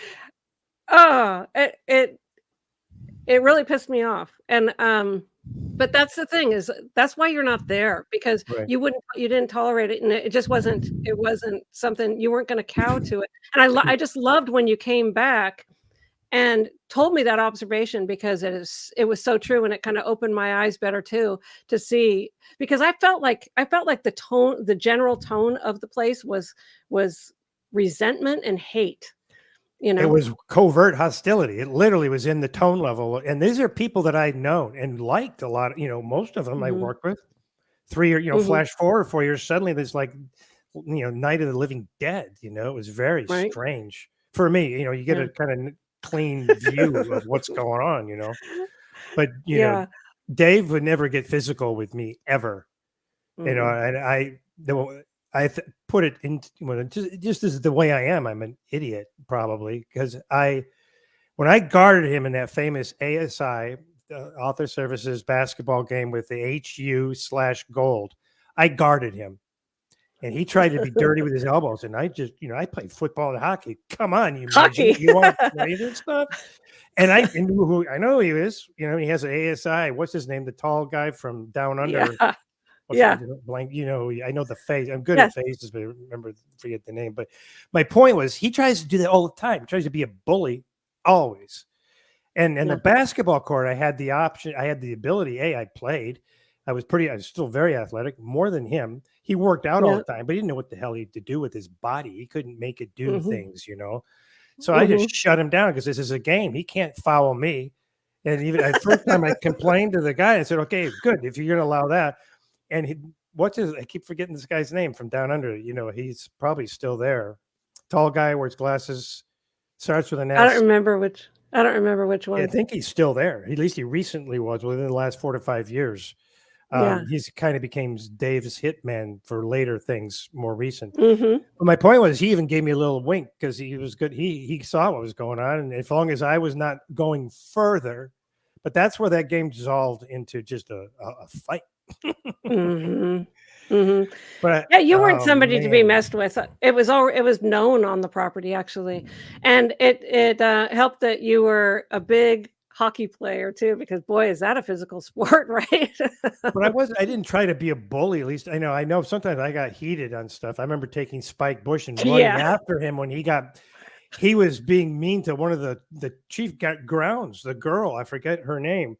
Because Spike could flip, and I like Spike. I Oh, yeah. got to know him really well. Yeah, yeah, But he when would flip. he would flip, and he saw me coming after he was screaming at this girl, and his eyes got white, and he just started running. And I started running after him, and we met over at Building 36 where I tackled him.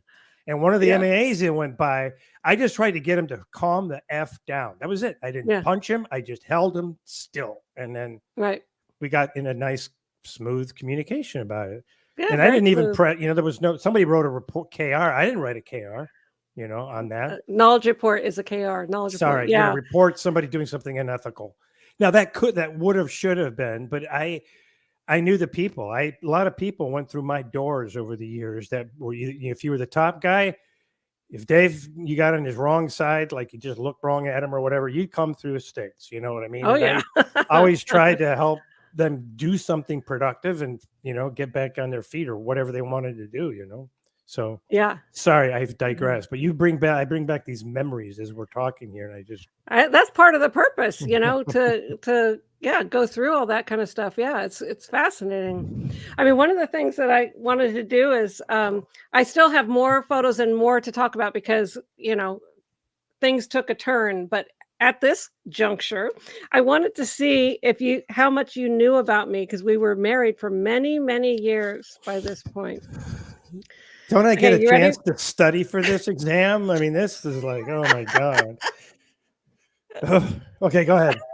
No is the answer. Oh, I don't get to study. Oh, Okay, do you know what was my birthday? well, it was 63. Okay. That's not the whole thing though. Oh, October? Yeah. Hey, I'm like within 30 days here. Give me a break. Come on. Okay. So Sorry. When's my birthday? But see, you have a chance. uh, You've looked everything up. no, I did not look Oh, you anything up. I didn't? looked Okay. no, but I do remember your birthday because all these years I always would try to send you something, a happy birthday text or something. It's August Right. and it's 15th. Correct. Ha ha! Okay. So you put Okay. a yes for you. 57. See, that way, yeah. Okay, and where was I born? Do you remember? Yeah. Edwards Air Force Base. Woohoo! Oh my gosh! Yes Wow, for Jim. big yes for Jim. Because I know your dad I and gotta go. uncles. I met your dad and I know about the Air Yes, Force and everyone. Yeah. yes, and I think you were born in Michigan, East Lansing. Yes. Yeah. Name of the hospital. Yeah, we never It told each still other that. exists. Yeah. Really? What's it Yeah. called? Sparrow. Oh, okay. Okay, and then here's the next one. Where did I grow up? Ooh. Wait a minute. Well, obviously, at some point, you lived a while on the Air Force Base, really young. And then I think I know it was suburb of Seattle, Auburn, Oh in my Washington. God! Wow, that is amazing, Jim. That's a cool I've memory. always been good at a lot of to other people, just random facts. If people think I should be Yeah, on like one of those stupid shows, just because I know weird stuff, and yet I really. can't even remember my own, weight, the next morning sometimes. It's like, And then I think you grew up in East Lansing, Michigan. correct. Okay, good. Okay, so What was my um, dad? your dad was a professor at the University of Michigan. Right. Of what?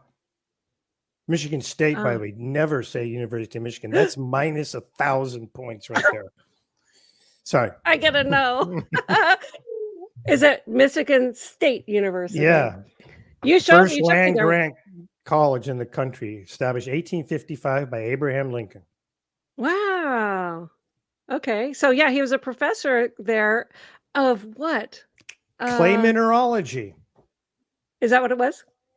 Okay, He I was a wouldn't have guessed research that. scientist. I know most people don't. Clay Yeah, mineralogy. yeah. I wouldn't remember that. But I he was a very smart guy, very Yeah, nice he guy too. was. And your mom played the violin. I remember that. Yeah, she's a violinist. And I Yes. found out, by the way, when she went to Purdue, graduated in 1943 in the top 20th of a nuclear physics class taught at Purdue, one of the first schools. And I No was like, really? kidding. Well, But it that's explained smart. things my mom would do through my life about like looking at a fire on Christmas Eve and enjoying the log. And she would look at it and she'd just start saying, Jamie, because she called me Jamie, Yeah. think about how much energy we could release from the fire and the heat at a nuclear. She said some other word which I didn't know, and I'm like, "This is my mom."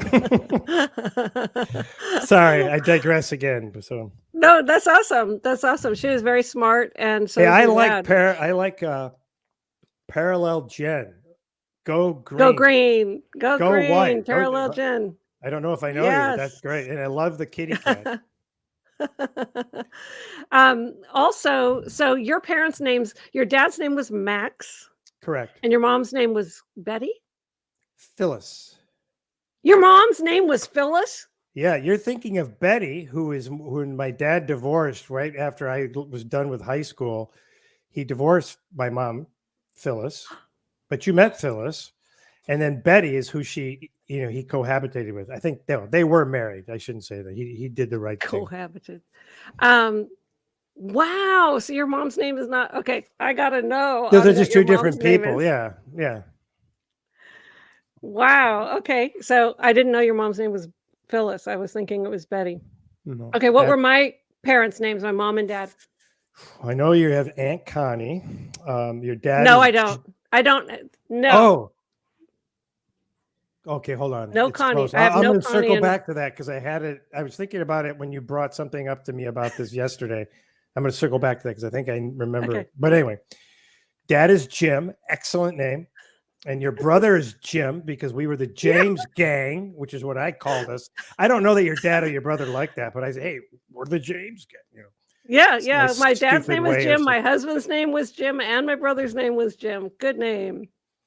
Yep. Bonnie is your mom. Yes. Of course, I Good. remember Good. Bonnie. Come on. She loved you so much. You have no idea. I She loved loved her. She was a so much. really bright, upbeat lady, man. She was really, Mm. really good, really nice. Yeah. Yeah. And I remember Mark, who was her significant other Yes, later. I was gonna ask you. Good. Am I acing this thing? Do I get like a You cash are. bonus or something here at the end, or get out of jail free card I could use if I meet Dave again, or something of value here? Yes. And then what about who was my dad married to? They got married around the same time you and I. Marnie. With an N? Yeah, I thought it was Marnie, wasn't it not? No, no, not with an N. Okay, let's ask it this way. How did you pronounce it when you would tell me? It's not Marty. Marty. You're right. Because her name is Martha, but everyone called her Marty. Yeah. Right. Yeah. I liked her too. She was good. Yeah. Yeah. Okay, good. So you got that. That one was kind of like a half. It was phonically But one okay. letter makes it more, you know, in a 6-letter name, one letter I think is more than 50. Did the judges give me that one? Yeah, no. Okay. Okay, so now, how many siblings did I have and what are their names? I thought you only had Jim, one. I don't remember meeting any of your other, if you had sisters or brothers, I only remember Jim. Okay, so I have one brother and his name is Jim, and I have 2 stepsisters, which are Marty's 2 daughters. Okay, stepsisters, that wasn't the question. Judges? Judges. Okay, so you got it right on my, yeah. I just remember he was and he loved music, and I know he got married, had a kid, and he was a good singer. I liked his music. Yeah, he's excellent. He's for the last couple decades he's been a senior computer scientist for NASA. Whoa, he's actually a rocket scientist then. Yeah, wow. Yeah, he's smart, my brother. And I remember that. He was a very bright kid. Yeah, and a musician. Name. Yep. With a great name. Okay, so on your siblings, let me see if I remember. Okay. You have 2 sisters. And one of them, I have 3. You have 3 sisters? And you have met all 3. And for an extra 50 points, one of them you met at an airport in Chicago on the way back from that trip you were describing. Cindy. Yes, correct. Okay, I met Cindy one time for 5 seconds in an airport, and she was lovely. That's crazy. Okay, and then I met Janice. Right. Okay, so that's all. Priscilla. She was a nurse in San Diego. Yeah, she retired. She was a nurse for the VA for many years in San Diego, and she's retired now. Still lives in San Diego. And yeah, Janice, you met, married Priscilla, the All-American 2-time national champion hockey player from the late 60s. The guy who was literally All-American. Wow. She was always. Did I ever meet Priscilla? I don't think we ever did, even though she was literally not far. I mean, it would have been like an hour drive to go to where she lived in San Diego.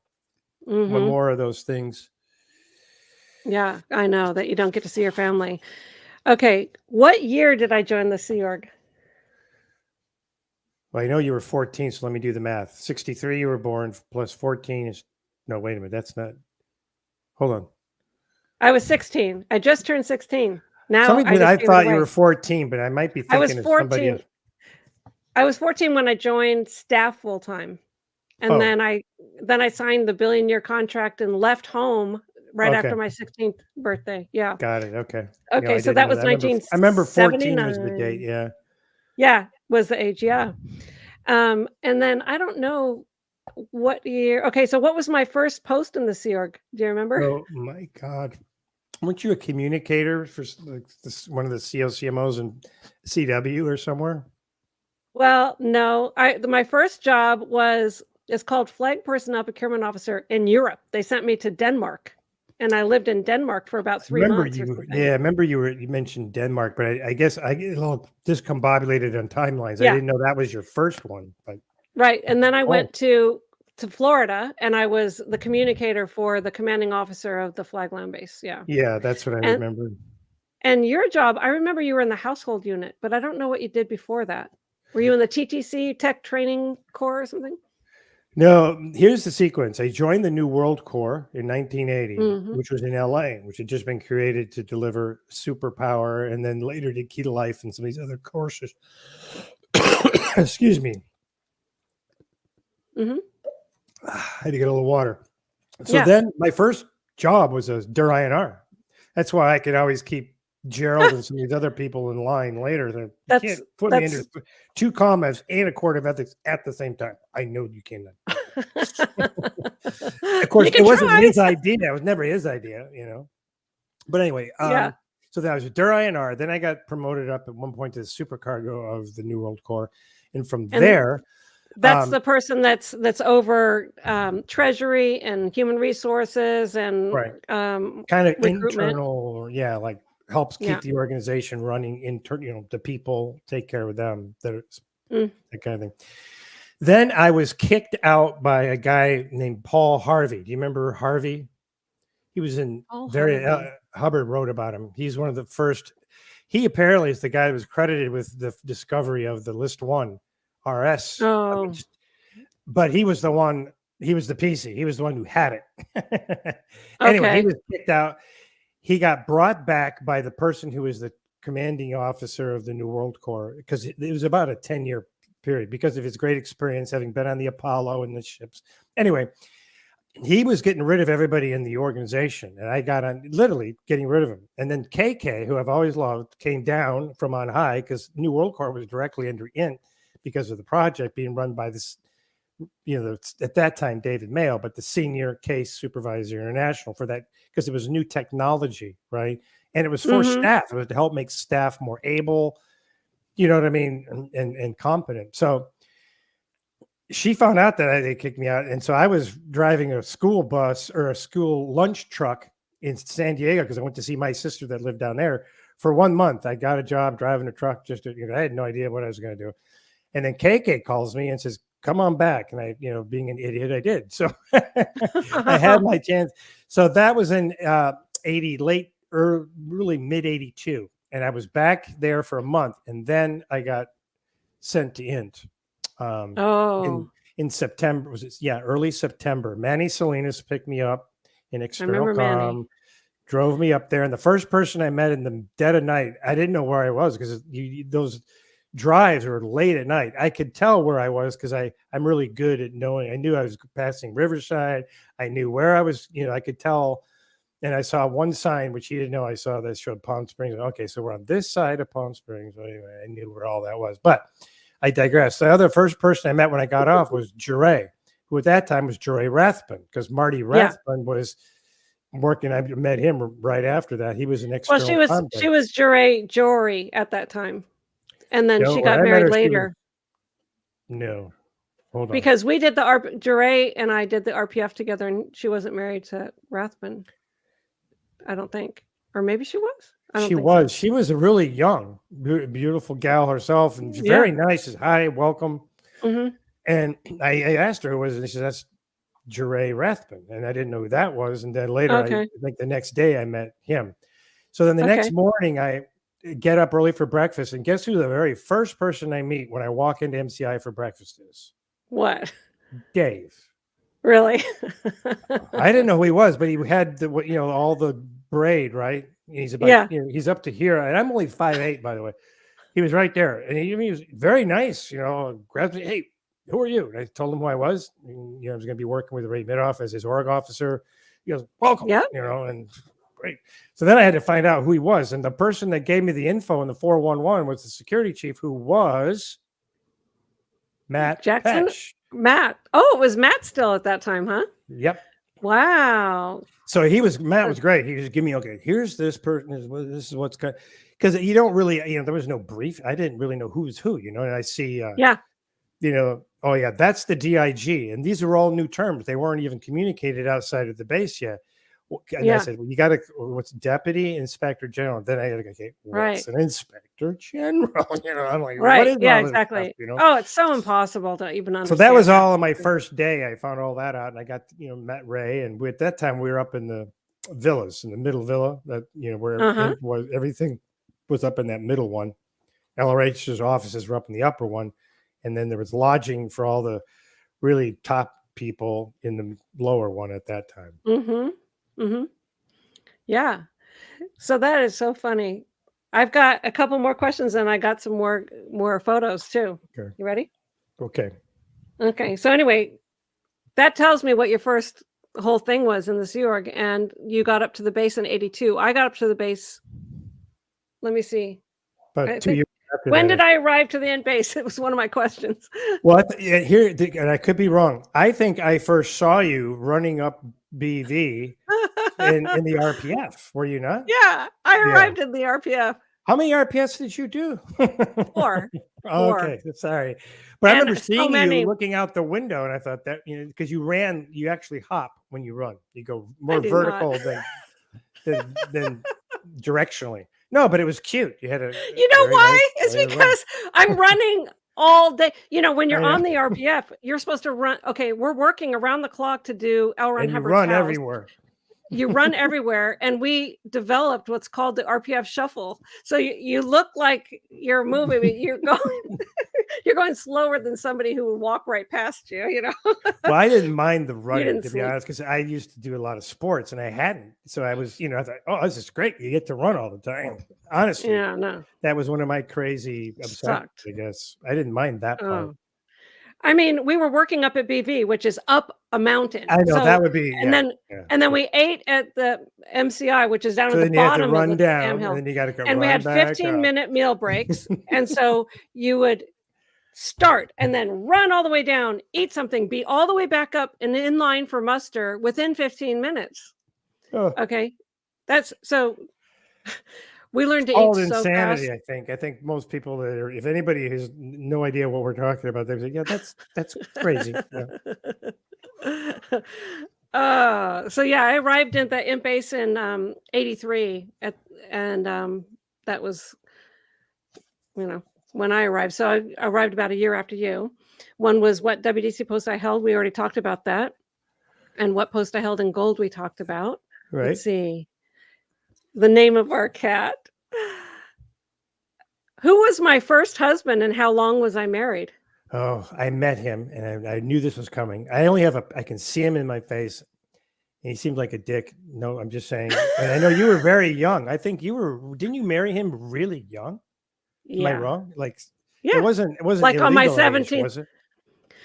Okay, so we got married on my 17th birthday because my parents wouldn't let me get married before I turned 17. So I got married on my birthday. Right. In Florida. I wasn't up at the imp base yet. No, and I shouldn't say what I said about him. I only met him once. I just didn't know anything about him. And I even know how I saw him. I think when we were down maybe at an event or something, because he never came to the base, did he?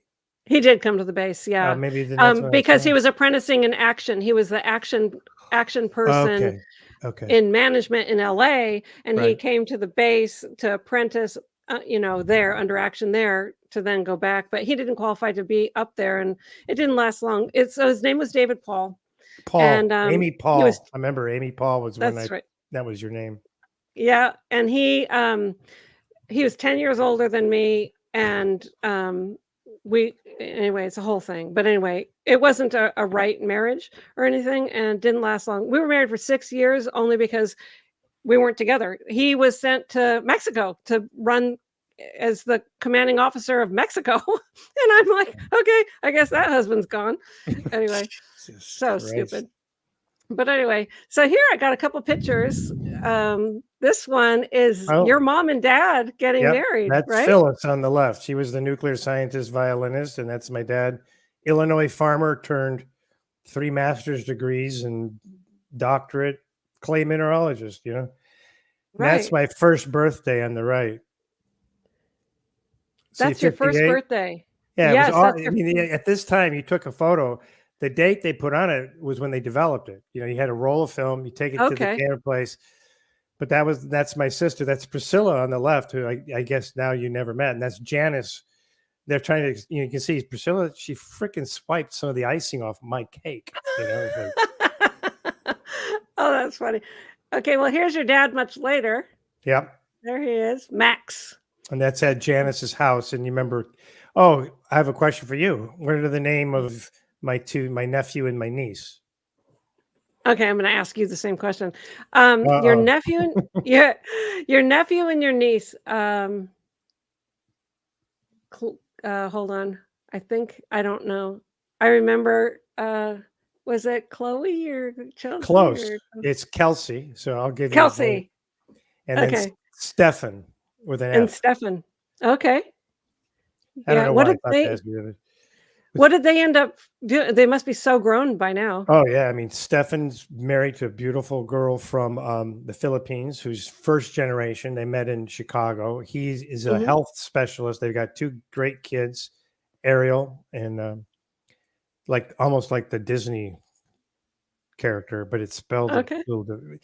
And Yeah. Aria and Ariel. So they're really into Okay. but Yeah. they travel the world. They go to Thailand for meals whenever they can get a chance, stuff like that. They're quite.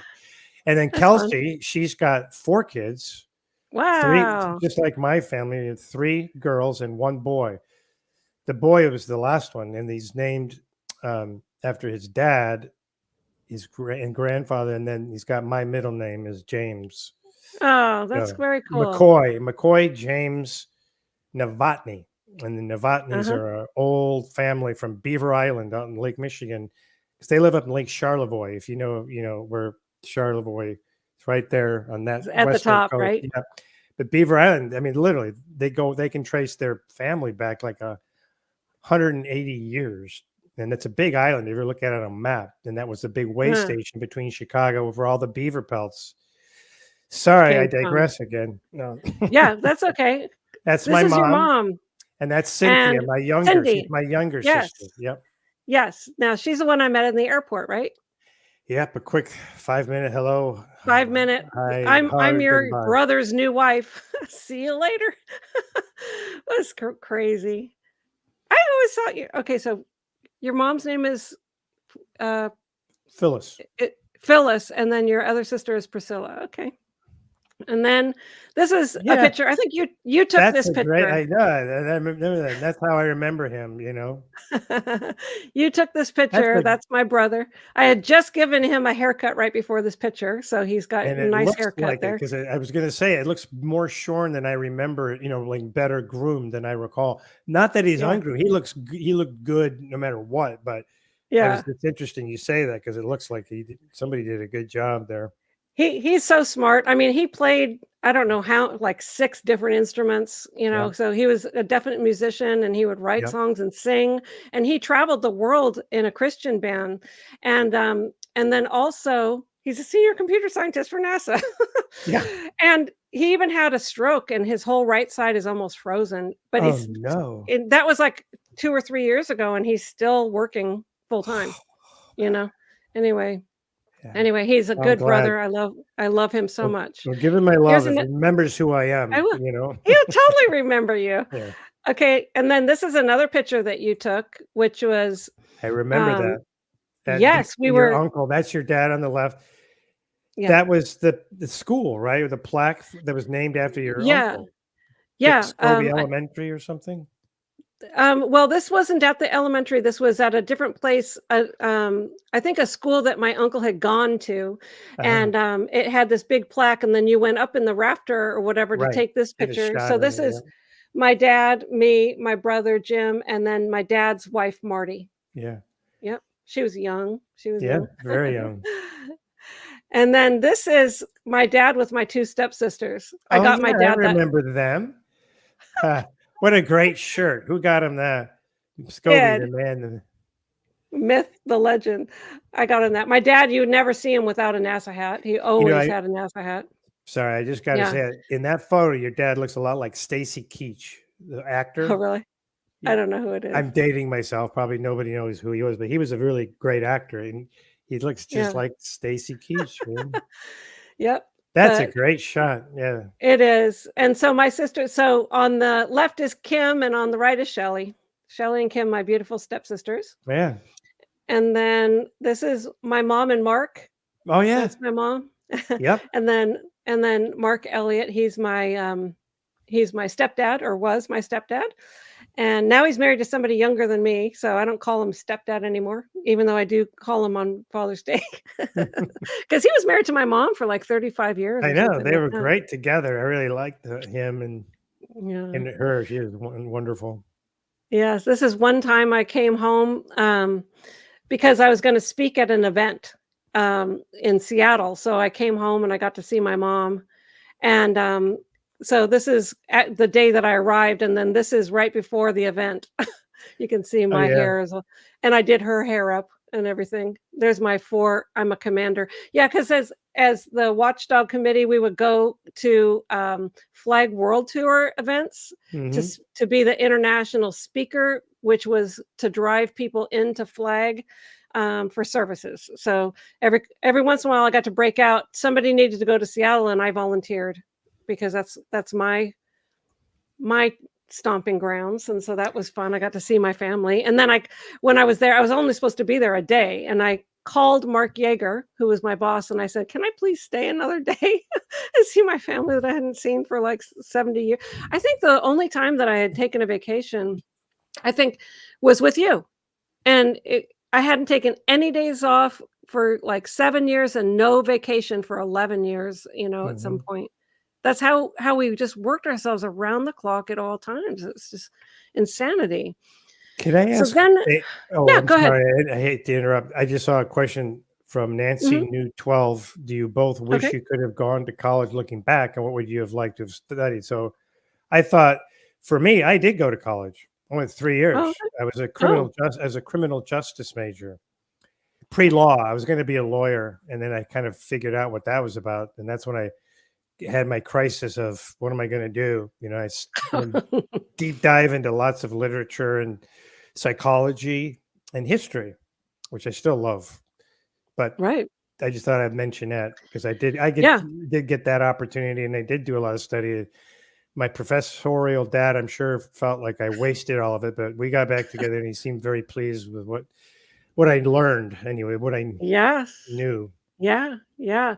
And, go to college? I didn't go to 1 day of high school. I mean, I'm a 8th grade or 9th grade, whatever, dropout to be a Yeah. full-time Scientologist staff member, so I never did any of that. But so that's that. Now we're going on to the next phase, which is at one point I was put onto the purification program, and I was put onto this thing. I was on it for 8 straight months, 5,000 niacin, uh, 5 hours a day, sitting in the sauna every single day. I actually went freaking cuckoo on that thing. It was terrible.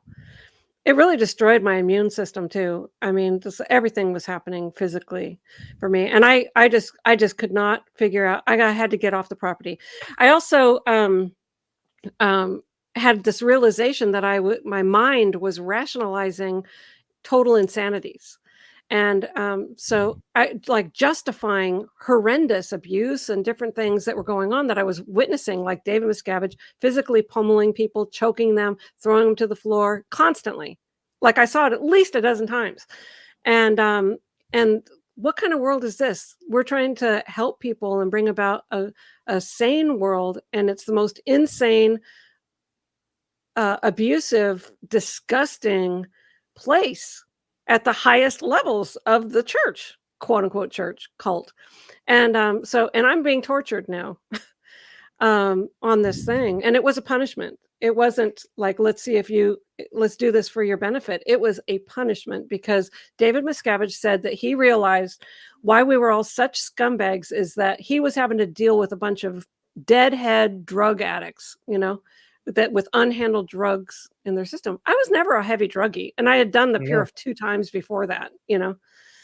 Um, so I was put on this thing. That's when I started going really like I started figuring out how I was going to get out of there.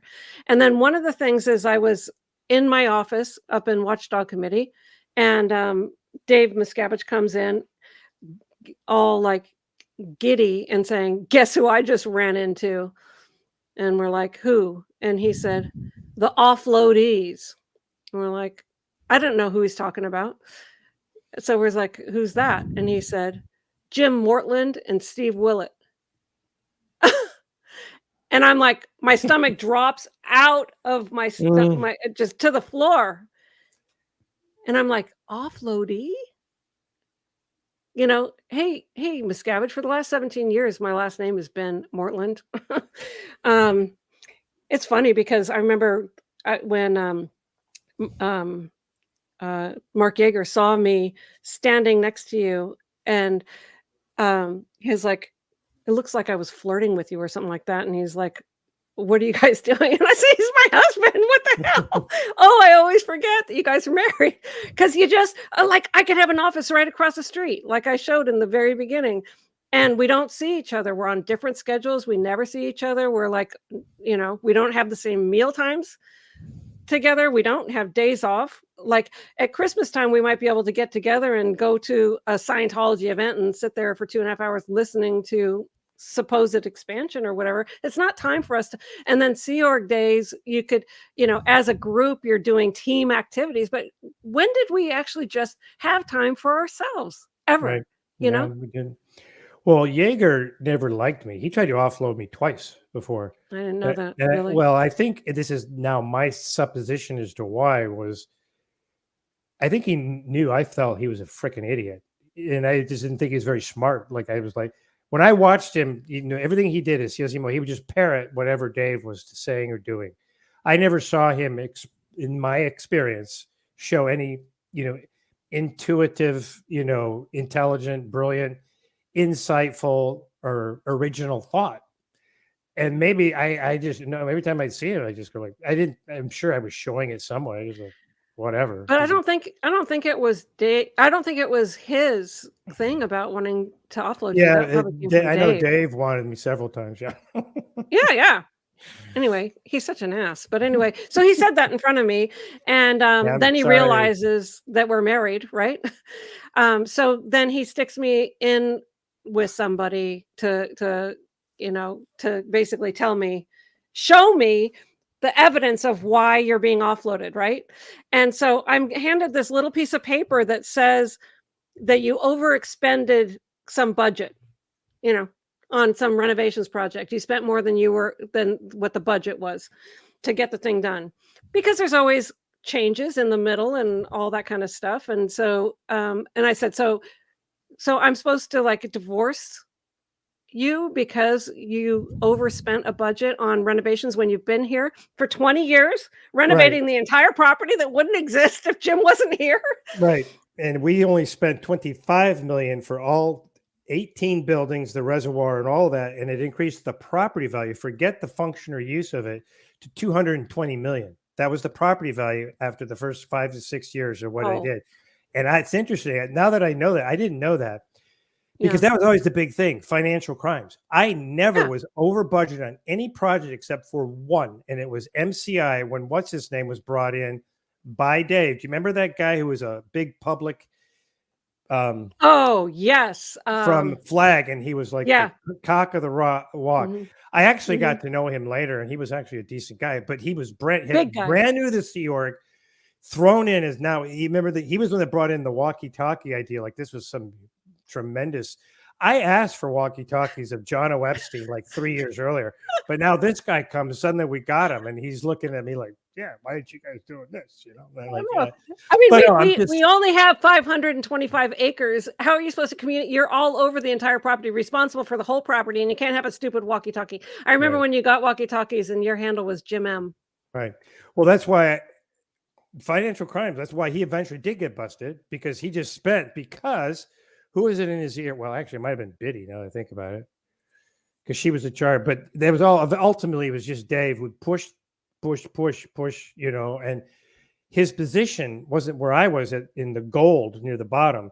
So where he was actually sort of on a special, I don't know what you want to call it, I special remember something. this. And he could Yeah. go into the finance office and torture John O. Epstein until he just opened the purse strings and gave him everything he wanted. Mhm. And that's why he got busted. I never, Mhm. I mean, I had a lot of things I did do, but the over expenditures I did, which is why when you show that 47 million number on that one building, it's freaking shocking. I realized I was trying to, while we've been sitting through, I've been half thinking, wait a minute. I remember when I looked at the point where I had built, building 36, all the renovations of the north side, all the south side, MCI, reservoir, the landscaping, golf course, 3 lakes, and the total was like 28 million for all of that. And I remember because I asked John, what's Wow. the property value? Oh no, Yeah. actually I asked Sarah later because she was in finance, so she had access Yeah. to the real numbers. That the Yeah. property value from the point when we started in 88 to that point, which is like 96, so it's about 6 years, was over 200 million. So I think that's Wow. a pretty good. Yeah. Yeah. Yeah. So you overspent by like, I don't know. I don't even know what I It did, wasn't what one even that would like, have been. I think it would have been yeah, MCI because I did go over an MCI when Perrin, his name was Steve Perrin. Steve Perrin. That's right. I remember. He was involved. So I got it because Jono came to me because Perrin was already removed for his financial crimes. And I love Jono. He says, okay, how are you going to pay this back? Like he could sit there almost like a monopoly money banker, Like that's ever going but to he knew he happen. was doing it. He was a brilliant guy. But he said, look, here's what we'll do.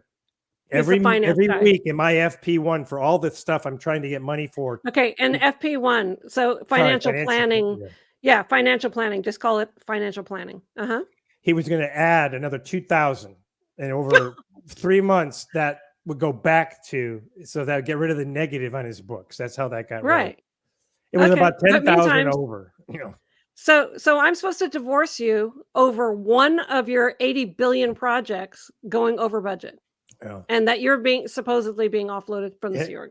That wasn't in my So list. Just so you know, they didn't have financial crimes because I brought it up to Mark Ingber, who started to parrot that. Mark Ingber was there as kicking me out the door along with Joe Kineen, the former Ron, Mark L. Ron Ingber. Hubbard trained camera operator and director. All these guys were being kicked to the curb, and I was one of them. So I thought I was in a decent club. I liked going out. I was like, let's do it, guys. Yeah, but My what about point, me? What were you thinking? you were in the RPF. Remember No, I when we wasn't. got split? I was I told wasn't at middle of the that night. time. I wasn't in the RPF. I was in the Watchdog Committee, and Dave Miscavige, or maybe I was in data or whatever. I was up there, and David Miscavige is telling. No, I was in Watchdog Committee because I was in his stupid meeting when he said that you were being offloaded, and I got taken into being shown the report of why you're being offloaded because you went over budget on some stupid thing. And Willett. And I think Willett. I know Willett. I love Willett. Was a really John good guy. Wiley, I think he brought up John Wiley. Machine Gun Wiley, literally a vet who flew in Vietnam as a medic and took special ops in. Anyway, yeah, go ahead. Yeah. It's just Yeah, the way offload they him. treat some of these people is just unreal. But I now It I'm is. confused about timeline here because what's the year you're thinking of here for this offload incident? Probably 2002 or 1 or 2. Right. Is it right after I came off some point after the RPF? Because I came off. Yeah. Oh, yeah, Okay, yeah. but okay, that's around the time when things were going crazy. But here's what I remember. You were doing birthing. I think you were doing birthing at the time. I was, yeah. As a low, I remember. That's a whole other story about birthing. That's why I remember John Wiley because he cut the something or other like really jagged, and David Miscavige like literally brought it up to Watchdog Committee to show how bad of a job that he's doing. I mean, that's how minutia Dave was. Well, and also the fact that Wiley, like all of us, probably hadn't slept for 2 to 3 freaking days. I didn't want him on a saw. I didn't want him to hurt himself. I mean, literally, it was dangerous. We saw people cut off their fingers because we've been up all night. Yeah.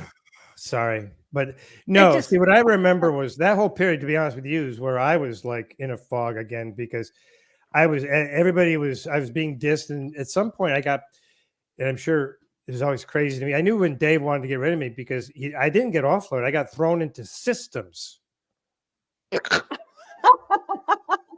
Me. I never saw you after that. Like you didn't come home. That's one time. And I don't remember you after that. Though I think there was a period where we were cohabitating, but I would sleep in that little room right off of the Hem in Building 36 that I had made 6 years before. Like I'm the last, like I am. Everybody will tell you I'm no techno geek. You know, I'm not a nerd.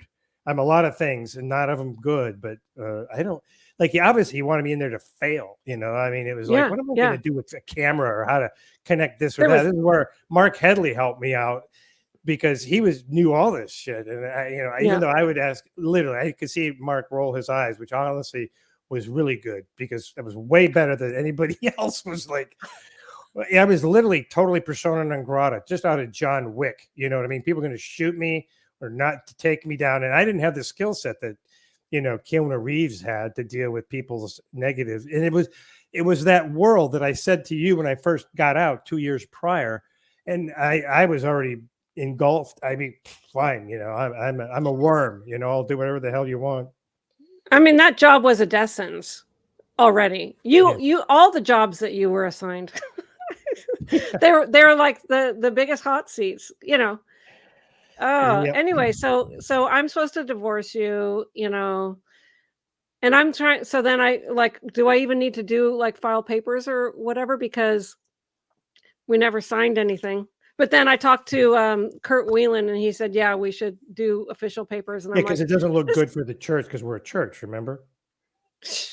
So far just saying, from it. That was what I was told on my end. Now, see, here's the one confusing point in the timeline. At some point, I was told by Gerald that you were sent to the RPF at Flag. Yeah, is it I did. Correct? Yeah, we were still married at that time, right? And we hardly saw each other. Like, he has to tell me. I didn't know where. As far as I know, that could have happened 2 months earlier. It was weird. That's how I'm trying to say. That's how psycho it is to have any kind of relationship. Who knows? I mean, my first husband went to Mexico, and he was off there, running that continent. Never going to see him again. And then I'm married to you. I'm married to you for 17 years, and we worked across the street from each other and never saw each other. We didn't know what was going on with each other's lives. And occasionally we would but we would never really even ask too, because it's not. Well, I couldn't ask about your work because that's confidential. I didn't want to tell you necessarily about mine, because it's going to be bad stuff about Dave. So who am I? So Sunday morning, when we had quote CSP and we could sneak off and get a donut. CSP is that was CSP is. Let me just clarify. CSP is not a real world word. So it's clean ship program. That's what we would call cleaning our room. Every Saturday morning or Sunday morning, Sunday morning, we would clean our rooms for a couple hours, and that's called CSP. And then people would come in and do a white glove inspection. Stupid. But anyway, so yeah, that's the only time we sometimes. That was the only time we could have some decompression time together. I thought we had a lot of nice. Of course, it's only like a few hours, because sometimes I would be and you would be up late on Saturday night working on whatever, so we'd sleep in, and we may have an hour or two before we had to catch the bus. Yeah, and that didn't happen very often at all. No. But what's interesting is, in 17 years, how many fights do we have? Like 0. I don't remember any. So we never fought. You're very tolerant of me, as everybody here can attest. You see what I like for 2 hours. It's like, she put up with a lot You're of awesome. shit. That's not true. No, I never agree. Saw you.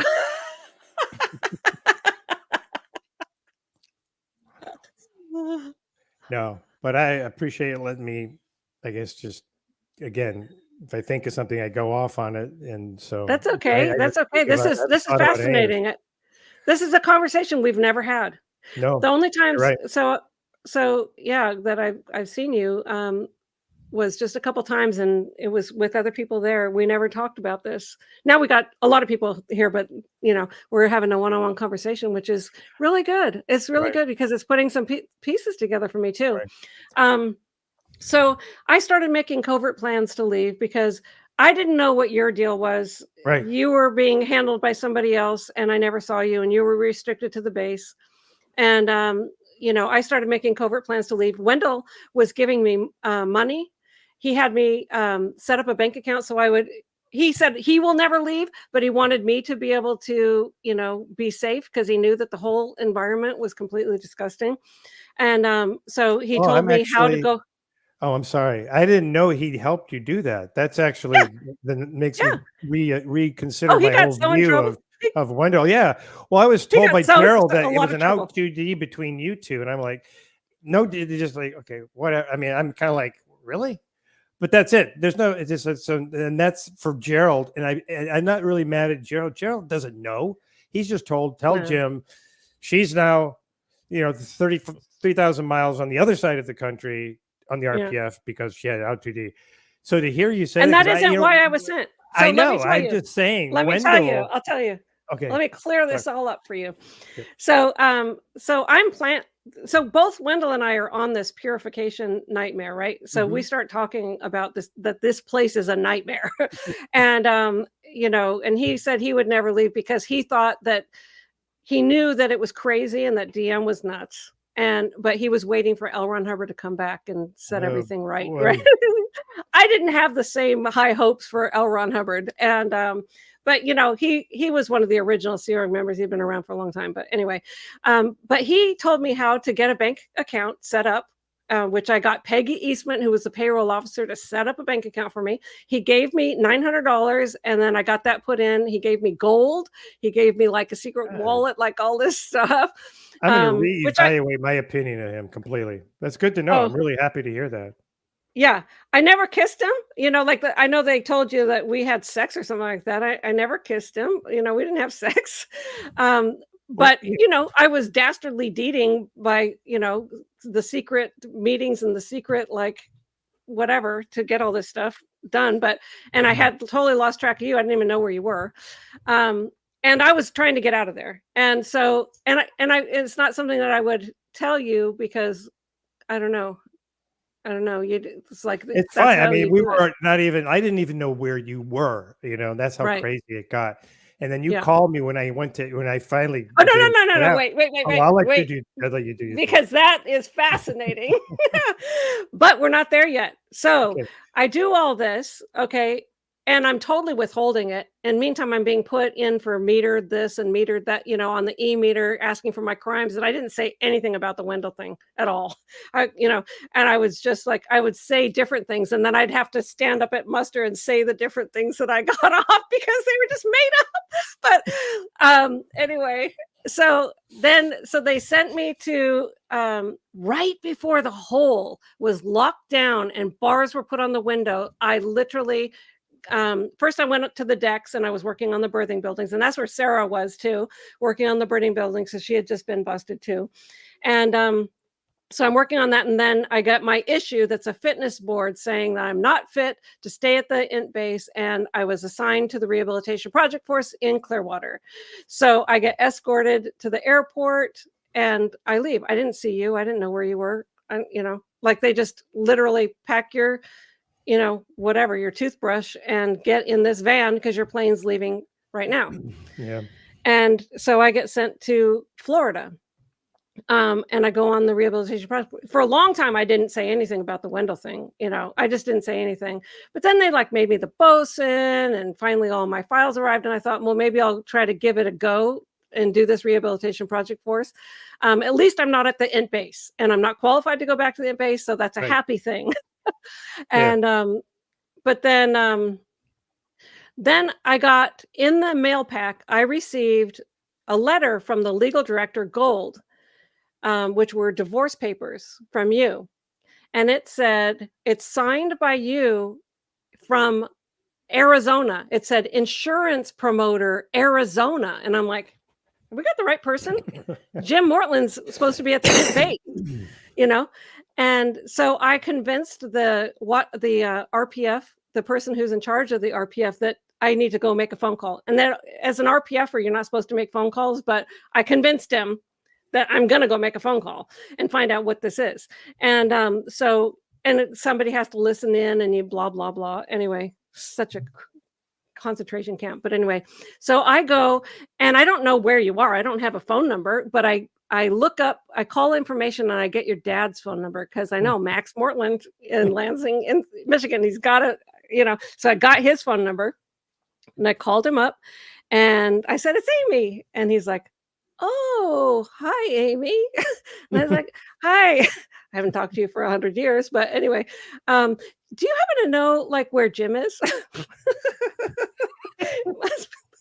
I could just see the wheels in his head. It must have been like, oh. You didn't know? He's lives in Arizona and he's remarried. And I'm like, "What? He's remarried?" I didn't say that. I said, "Oh, okay. Who's he married to?" And he said, "Her name is Sarah." And I'm like, "Sarah, Sarah, Sarah. Who's he married to? Sarah who?" And and so I said, "Okay, do you happen to have his phone number? I'm gonna give him a call." Like I didn't let on that, all of this is like shocking to me and I'm falling out of my chair right now. And the person who was listening in on the phone call is going, "Oh my God." And so this is the funny part. So he gives me your phone number. And I said, "Okay, I'm making a second call, even though I only got approved to make one call. I'm making a second call because I didn't get through to Jim, and now I want to call." So I called you. I'm on the RPF, and I call, and you go, "Hello?" And I said, "Hi, Jim. It's Amy." You go, "Hi, honey."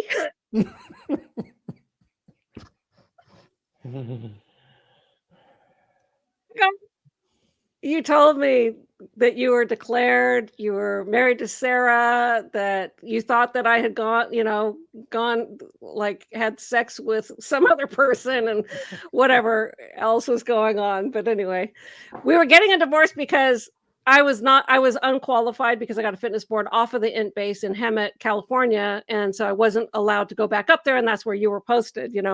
But anyway, whatever. The whole thing was completely crazy. I wanted to, I was giving it a go, but I was really, halfway out the door too because I wasn't putting up with crap either.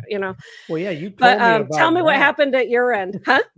Well, on my end, see, I think there's just one little sequenceable part about that, and I'm now trying to remember it if there wasn't actually more than one caller, like you, because when I first came out with Sarah, we weren't married, and I went straight to my dad because I had nowhere else to go, and I knew he was he was just south of Tucson, which I looked at it on the map. That's like from LA to there was about 6-hour drive or something like that. So I went straight there, and I had to explain to him who this girl was. And I didn't know anything other than you were in the RPF. That's all I knew. And then we And that I had out 2D, which I'm is not like, telling me, it's like I honestly, by this point, if you think I just took everything they told me, because I saw what they told me about Sarah, which I knew was bullshit, because I happen to have been in similar, like there's certain parallels where we were together when they're saying this thing was not a freaking guys don't even know. You don't even know your public. You can't even know who to tell what lie to now. It's like, yeah, it was insane that yeah. way. But they're playing both sides because I was totally persona non grata. I was like a walking declared. I was like literally Night of the Living Dead on steroids with people. I was allowed to do anything. I was cleaning the galley was my last thing at night. So nobody would see me except Guillaume, Ray, and one of the other top execs would always come down because I'd give them food out of the galley because they're all working like crazy hours. And I knew where I would always keep the desserts kind of for those, extra desserts. That's so nice of you. I had no idea you were because there. I knew them all when I was at your level with Ray. Yeah, It's yeah, like, of course. and they all, when they're not with what's his name in their immediate orbit, they're all good people in my mind. Yeah, I know. Not that we can talk about the courage and cowardice of all of us to some degree, but I don't get into that. I know why I was doing what I was doing because being the college guy, I studied a lot of stuff, and there was a lot of things that I gravitated to when just reading the books and understanding. Okay, a lot of this fundamental stuff was really something. But of course, as time goes on, we're not doing any of those fundamental stuff. We're not affinity, having a similar reality, communication, and that's all out the freaking window. We're doing the opposite of all of that. We're not trying to raise tone, make people happier and more capable. We're driving them down into covert hostility just to survive, or lower into apathy. I mean, how can you go that upside down? You know what I'm saying? Yeah. And that's, I was just, but anyway, Yeah, your call was great because you had mentioned Matt, and I thought, God, that would be great because he was on the RPF with you, was he not? Yeah, yeah, he And I arrived to thought, the RPF. but then I Yeah. think I had to tell you, look, I'm with Sarah. So whatever we need to do, it's fine with me. I don't even remember the paperwork. I remember somebody, I think it was the I guy. had to pay like $350 that I didn't have. Well, I had some of the money that Wendell gave me, but I was made to give it all back once I confessed everything that had Oh, happened. come Oh on. yeah, I had to Oh, send the gold, geez. and I know that he didn't get it back. It was No, $900, and I had to borrow from Ken Delderfield, who was in the RPF with me, I in love order to Ben pay it back Delderfield. I love because that I guy. had to pay it all back, and Oh, I didn't have any clothes, so I had purchased some clothes with that money, so I had to pay all of that back, that's just and so screwed up on so many it was so levels bad. now. And I know that Wendell didn't get that money back because when the knowledge reports went up of what had happened, he was totally busted. He was in total. I'm so stupid. I should have just like not said anything. But anyway, Yeah, you have to write um, a group that talks about truth, but doesn't it literally uses truth to destroy. And that's not yeah, how it always was, not in my experience, but it went, it's like yeah, using auditing for destruction. I mean, yeah. Sarah can tell you stories. Sick. I know. I got to talk to her one of these days for sure. Here, move your mic up, back up. You hit Oh, it down a little bit. sorry. Am I Yeah, yeah. No, no problem. It's much better like that. So then Houston, what? Houston, So Houston. I had to pay for the stupid thing. And I I'm wrote a sorry. whole thing to Bruce Wagner saying, "You're such an Yes, idiot." He was the legal director right. of Oh, yeah, Gold. "You're yeah. such an idiot that you would just send me papers like this that say that you're in Arizona with no information." Like nobody cares about anybody there. It's just terrible. But Yeah. anyway, so you're remarried. I said, okay, I'm a free woman. Matt was on the RPF. And we then became twins because my twin was Gabrielle Oh, Llewellyn, yeah. and I mean, she I like and she, Gabrielle. Yeah. and she routed out because her husband was put on the LA RPF and she was put on the Clearwater RPF to be separated. Like, thank you from one end of the. They're so Well, that's mean. why I Anyway, thought they sent you out there was to get you and me separated. probably. I mean, David Miscavige's like, "Do you like Los Angeles?" And I said, "Yeah." And he goes, "Good, you're going to Florida." Right. Something like that. It was just whatever. I think it was to get me as far away as possible from you, probably. But so so then so Matt and I became twins, and I was getting like letters from my mom, so upset at Christmas. I said, "I can't talk to you. I only have like 5 seconds to talk to you or whatever." And she's like, "Really? I think I'm a little bit more important than that. Like I never get to talk to you. And for Christmas, that's the one thing I look forward to. And then you can't even talk to me then." And when I got that letter, which shouldn't have been passed on if security was on the ball, but they weren't on the ball, and I did get it, Matt said, "You need to go see your mom." And I'm like, "Okay, like, how's that supposed to ever happen? I'm on the RPF." And so we actually started making plans together to leave. And the rest is history. We went and we got out of there. It took, they put us under watch, separated us. We didn't know what was happening with either one of us, whatever. But we Yeah. finally got out of there. And when we did leave, like within a week, we married each other, and we've been married for 19 years now. And That's great. I want to show this picture because this is awesome. This is Sarah that we've been talking about. This is Biddy's sister and Jim's wife and my friend, Sarah. Kind of And with my crazy wizard haircut there. Kind of, you look I great. remember, doesn't it kind of look all, whoo. I like it. I I like loved it. our And dog. Sarah That's looks, Joseph. yes, I met Joseph. Yep. And Sarah looks beautiful there. She's so wonderful. And we came and visited you. Yep. This is the time that we came and visited you in Virginia. That's Matt, Sarah, me, and you, Yep. which was nice. And you guys came out and visited us too. Yep. In Washington, because you had some work trips and stuff like that. Yep. I was doing some projects in Seattle. Which was nice. Yep. So you both came out. We stayed up all night in the casino the first night you arrived. Yeah, And we kept feeding your card so you could get free breakfast for everybody. That was great.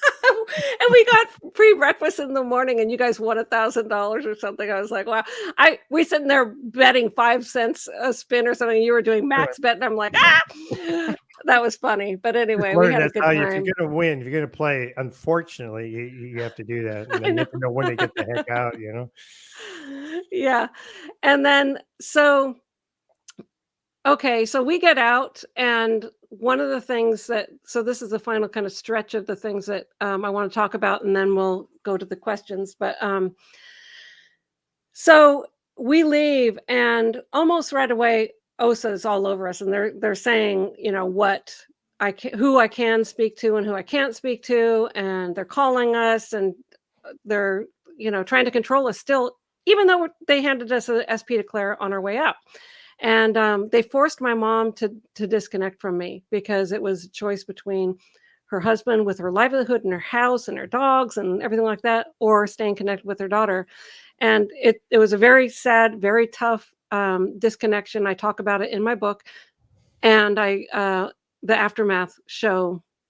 But anyway, so the forced disconnection happened, and I decided the gauntlet has just been thrown down. I am going to speak out and start exposing these people. So I did the Tampa Bay Times. It was called St. Petersburg Times, the Truth Rundown series at the time, exposing that David Miscavige beats his staff and a lot of other details about Scientology. And I had just had enough. Tom Davis, who was the spokesperson for Scientology, had just appeared on CNN saying there's no such thing as disconnection, while I'm in the worst throes of a forced disconnection between a mother and a daughter who love each other. I mean, it was horrendous. It was so horrendous. Anyway, it killed her, and there's a lot of details to that. But then I was helping the St. Petersburg Times because at that time it was really scary to speak out because Scientology just attacked like nobody's business, and it's not as like that today, even though they still have different tactics and everything. But then they put every resource they could. You could barely move without having 3 PIs at a time on us at that time. And so I was working with the St. Petersburg Times to get them in contact with other people that corroborates our statements about the beatings and about everything that was being reported on. And then they came out with Strength in Numbers, and then Man Overboard with Don Jason, who lived with us for a little while. We got him to speak out, and all kinds of different things. And then there was one that that they did with Annie, and I knew that you knew Annie, and I wanted your cooperation on that, right? And you were like hesitant about speaking out, but what I did was I had Tom Tobin from St. Pete's Times on this phone, you on this phone, Right. and you were like, I don't know. And I said, put the phones together like this, and I said, start speaking. Yeah, I love Annie. She was a great gal. Yes. Yeah. This is the It's true. Most of the people, that's her. that's And the Logan, article. I love Logan was always an interesting character, but he genuinely loved her. Yeah. Yeah, I'm sure he did. And they just So got that you were in this article that came out, um, you know, with all of your knowledge and everything like that, and I I appreciated corroborated that. some of the bullshit that was being said. I mean, I'm not gonna Yeah. lie about that, you know. Well, you said you gave what the truth was, right? For Yeah, the yeah, article. Yeah, yeah. exactly. Yeah. And so that was very appreciated because the more people that came forward that said this is what happened, and it's not just the one person that they do a hate website on and smear as and discredit. It's all of us coming forward saying this did happen and it's true, and we all saw it and said that. So it was really appreciated. Well, you're welcome. I just wish I could have done more. I remember watching that. What was that? Was it Nightline with the guy with the silver hair from CNN that all the Right. spouses were on, Yeah. saying how bad CNN. their significant other was, how bad Tom DeVock was, how bad. And I was watching him and I'm going, wait a minute. I should be on because they were talking bad about you and all this stuff. And I thought, wait, I'm the spouse. Of course, if I was in there, I'd be telling freaking, I would be slapped, I would be doing some bad things. But they Yeah. had the tax girl that I remember from the ranch, as the attorney now, sitting in the back, right there on camera. And I'm like, do anybody know who she is? Because I know who she is. And I have no idea what she's doing now, but she was the original tax attorney for the 86 thing, because she would go up to the ranch all the time, trying to make sure that Pat's influence on Annie weren't just spending the farm in that interim period of it, And I was like, Yeah. But I just thought the way that, why don't they have, why nobody reached out to me? Because if they had, they would have gotten some truth about, like, I just remember Devok's wife saying, I know every inch of him. And I'm like, we all laughed on that. Yeah, I bet you do. I mean, they were so coached. It was horrible. And, and they were lying through their freaking teeth. Which is why I thought I could have been there to give another perspective on the actual shared experiences that I do know about, that they were talking about, that were just insane. Like that Dave never laid a hand on anybody. Did you ever see him hit somebody? Oh, absolutely. I saw him. You did? I saw him kick one guy in the butt.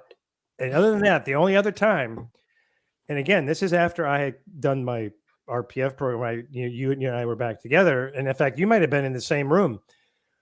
It was on a Saturday night, after Renos, because remember, Saturday was everybody did Renos, right?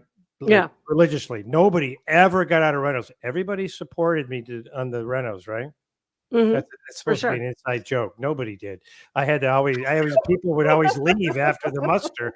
And then Dave would come down at 4:00 and give me hell because nothing got done. It was all these incomplete things because people had to go edit tapes, or they had to go make music, or they had to go work on the next event. Sorry. So that's a sidebar. Well, my humor doesn't go very far, I can see on that. But I saw he put Jason Bennick up. And because what he was talking about, I observed, because Gelda was his auditor at Creston, the ranch. And this is now time-wise, this is about how many years from when I went to the ranch and that happened? Almost 10 years. But Dave's got him up there and he puts him in a headlock and says, this guy got in a sec check, was telling, how he hated me and he was afraid of me and he's lying about things that I did. And I'm looking around the room and not one person is like agitated. I actually was getting up, but I was I was a state still, my grungy, I was in the back. But it was, Lily is taking session, confidential information 10 years ago for his own personal crap. It was like shocking. And he had him in a headlock. I was watching Jason, who I know, get red. I'm like, that was the one time I had heard about it actually from you, and of course from Sarah. Because she was in the at your level and would see a lot of stuff in the finance office, and kicking Nori, who I love. Nori, how could anybody kick Nori? It's freaking ridiculous. The guy, I know. And I realized most of the people there I actually liked, but I could tell in a second who I didn't. And some of these later people that came in were like headhunters. They were just like assassins. New people well, I don't think they even understood the word. What's the definition of the word of the subject? Do you know it? Like, I'm one of the ones. Remember that? I don't know if you recall that test they did for all 1700. Yes, that's why I think David Miscavige was going after you, because you were at the top of the list. Okay, just so everyone knows, David Miscavige, and I think this was done just so that he knew who to target. He had everybody do an IQ test, and there were a couple people. Test on the subject of Scientology, 200 questions. Okay, 200 questions about how do you know the subject? Because remember, he would go on a roll. People like, if you remember the Harry Potter, he was upset that people over lunchtime would be reading a Harry Potter book instead of reading Dianetics, or I don't know if you recall any of that.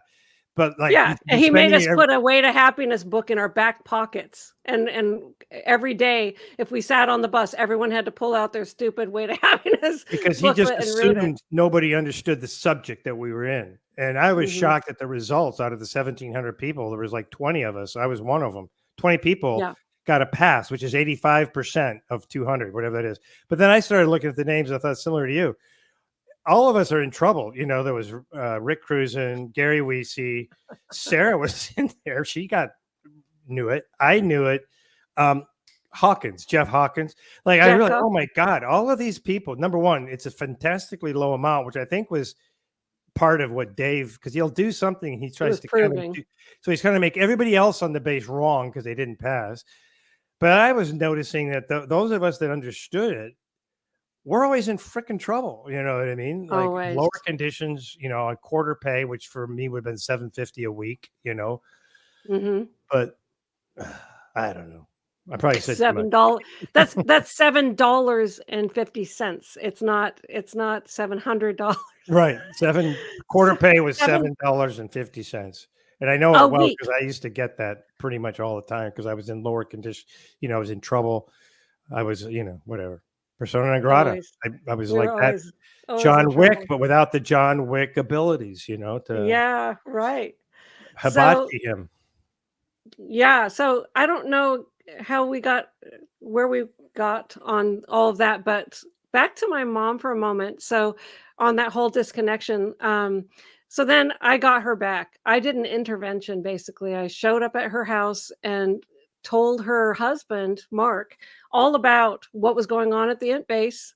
I had just written my book, Scientology Abuse at the Top, and I told him all the things that I observed with Dave beating people. I told him I had gone to the FBI and debriefed to them everything, the human trafficking that they do, all these different things that I was aware of, and that a whole investigation is being done and everything. And he said, I'm not going to continue to support them because I don't agree with the abuse. And so he wrote a resignation, and I got my mom back and him, but my mom was what mattered to me the most. Right, right. And that was a good day. I remember that was in like February of 2010.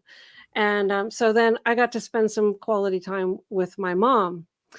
Then she got cancer, sadly. And you know, when she was in hospice, I wrote to Leah Remini because she had just published her book or whatever on Troublemaker, and I told her about our disconnection story, and so she sent a shoot crew, knowing that my mom was in hospice and not going to live very long. She sent a video team to my mom, and they got her all makeup and everything like that, and then Leah via Zoom interviewed my mom.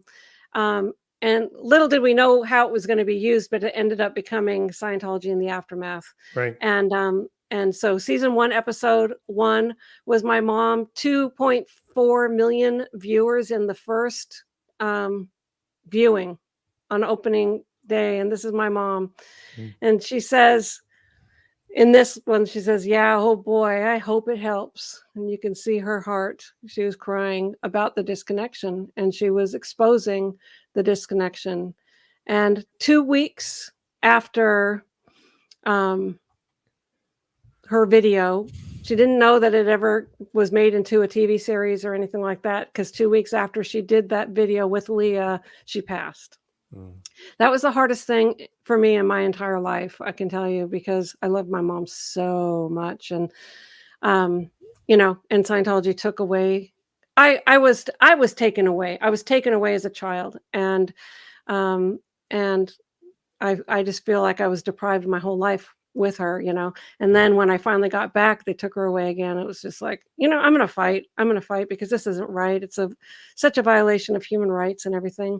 And I just wanted to say another thing, which is, oh God. Okay. Anyway, is that my dad passed this past August, and today is his birthday.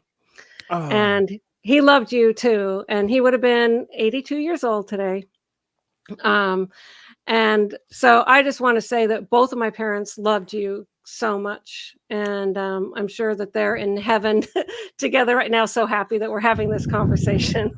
And I love them, and I love you. And I'm sorry I haven't been, I think, you always look, big rear view mirrors to look at the back as what you could have done right. Always. I didn't help more on all of that, but yeah. And I was off the rails, working things out with Wendell and whatever, because I wasn't, because you were whatever. And the whole thing is just a nut farm. And, I never had 1 ounce of anything against you. And I want you to know that. I think you kept me sane in the times when we were able to be there. We never cheated on each other or anything like that. 17 years, even when you were gone for 4 straight years and didn't see your Right. face one time. But anyway, I just want to say I think this is a long overdue conversation, and I'm so glad you agreed to Well, have I'm it with sorry me. wouldn't have done it sooner. I don't know. It's just, it's been great, Oh, it's helpful for okay. me just to get a lot of my memory back on this stuff and Yeah. confront it and look at the impacts, good and bad. I always try to look at, the other's bad, but there's also, you got to look at what's Yeah. good. I mean, Yeah. you've done, anyway, I'm happy that you and Matt found each other and that you Yeah. do so And well. you and Sarah, Yeah. and Matt's like, he has so many fun memories. He was cracking up so much telling me about stuff that he and Sarah did, because Matt was always a rentals and construction person too. Right. And they worked together on projects and just Yep. like never sleeping and then laughing at the dumbest things. And he was telling me about it. It's just so fun. Yeah. It's crazy. But do you want to take some questions now? Should we look at them? Sure. You go. I'm sorry. I keep digressing and adding time on here, but Hey, don't apologize. I'll I'm just so happy that we had this conversation right so now. am I. Don't Thank button you. up. Don't button up. I just want to say thank you to the new members. That's Lori and Marty and AGT Girly for You. Thank you all for becoming members to my channel. This is Cindy Clausen. She says, I'm going to ask that question about the marriage license, and you've just answered it. No license, and that doesn't surprise me. Yeah, it doesn't surprise me either, right? Yeah, we just went with the Scientology route. I don't know why we never filed anything, but Well, I remember part of it. I think yours. Well, we both anyway. It gets into that's a whole nother the episode. marriage license, Yeah. we didn't even know what to do, really. We were Yeah. having this, it was official to us, very official to us. This is from Nancy New 12. Question: how did you manage to keep hold of all these pics? Okay, what I did is I sent them to my mom, and she had them, and I got them when I left. So, um, yeah, because I don't think I took much out with me. She gave me a bunch of stuff when I left.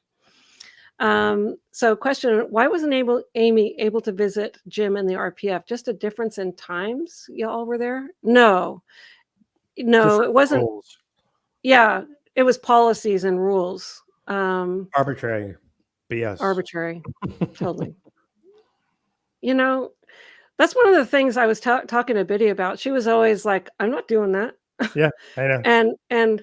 And I was a rule follower mainly. Trying, because I was always in trouble. I was always going to the RPF, so I'm trying to follow the stupid ass rules. I'm going to the RPF for things I don't even know that are supposedly going on in my mind that I don't know. Boy, that was the only time I actually felt like jumping in front of a truck. I was thinking Well, Gilman Hot Springs Road. That's where I'm going to do it. I literally was thinking that because I couldn't figure myself out. no, It was horrible. glad you didn't. It was I bad. know. I can remember I know. being, I was anyway. Yeah. I know. So Plato, this is just a great example of how exes can speak to each other so kindly in spite of their horrible mutual cult experience. Yes. I like his tag name or her, he or her. Plato. Yep. Did he have a And friend it named Socrates or? and it is very true, like part of the thing is that experience, you had to be there. It keeps you have a bond that is unbreakable. Like, when was the last time I talked to you, Jim? Like over a decade ago until tonight. Yeah, I mean, the first 10 years we were both out. We like these trips and we Yeah, would we talk, saw each other. a lot. But yeah, it's true. Yeah. But Sorry, then we're talking to each other and it's as if we hadn't, missed a beat. hadn't missed a beat. Okay, here's a new member, Retired Red. Thank you very much.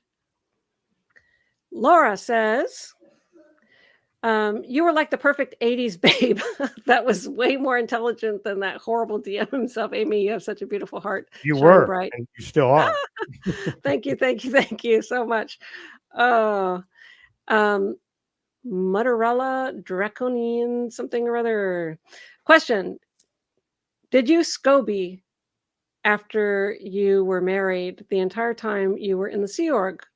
probably did you use SCOBY after you were married the entire time Oh, you were in the Sea Org? right. Was it because you're not legally married? Okay, no. So I went by Mortland for 17 years.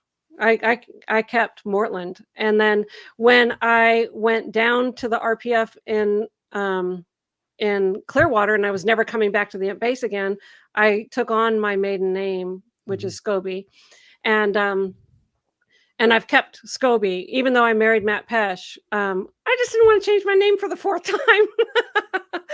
And then plus we were also living in Auburn, which is my uncle Dick SCOBY, who's the astronaut, is a hometown hero. So it got us indoors having the last name SCOBY when we had zero money and zero anything leaving the cult. So it worked to our advantage for me to stay a SCOBY at that point. But no, I used Mortland the whole time I was there. Which, by the way, anybody trying to collect overpaid taxes or bills during that period, they go to her. Yeah, I know. Cynthia Jagneo. Were Jim's parents disappointed that he joined the Sea Org? Yes.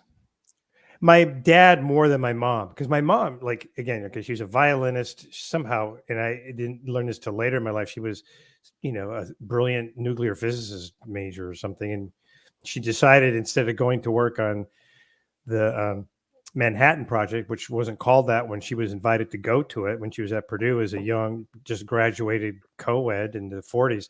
She went to play the violin in New York, and then she used to read all these UFO books all the time. She was really into flying saucers, life on other planets. So she wasn't so. When I talked to her a bit about like past lives, she believed in them.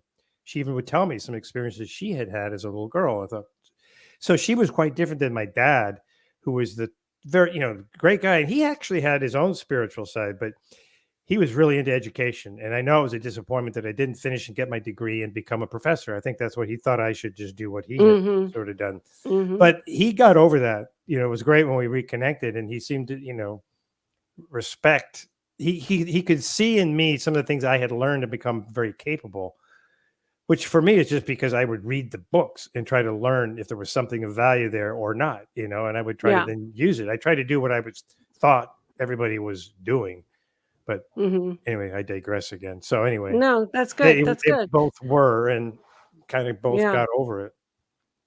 Yeah. This one says, "Oh dear God, Jim, I hope you don't have nightmares and flashbacks." That's from Heidi.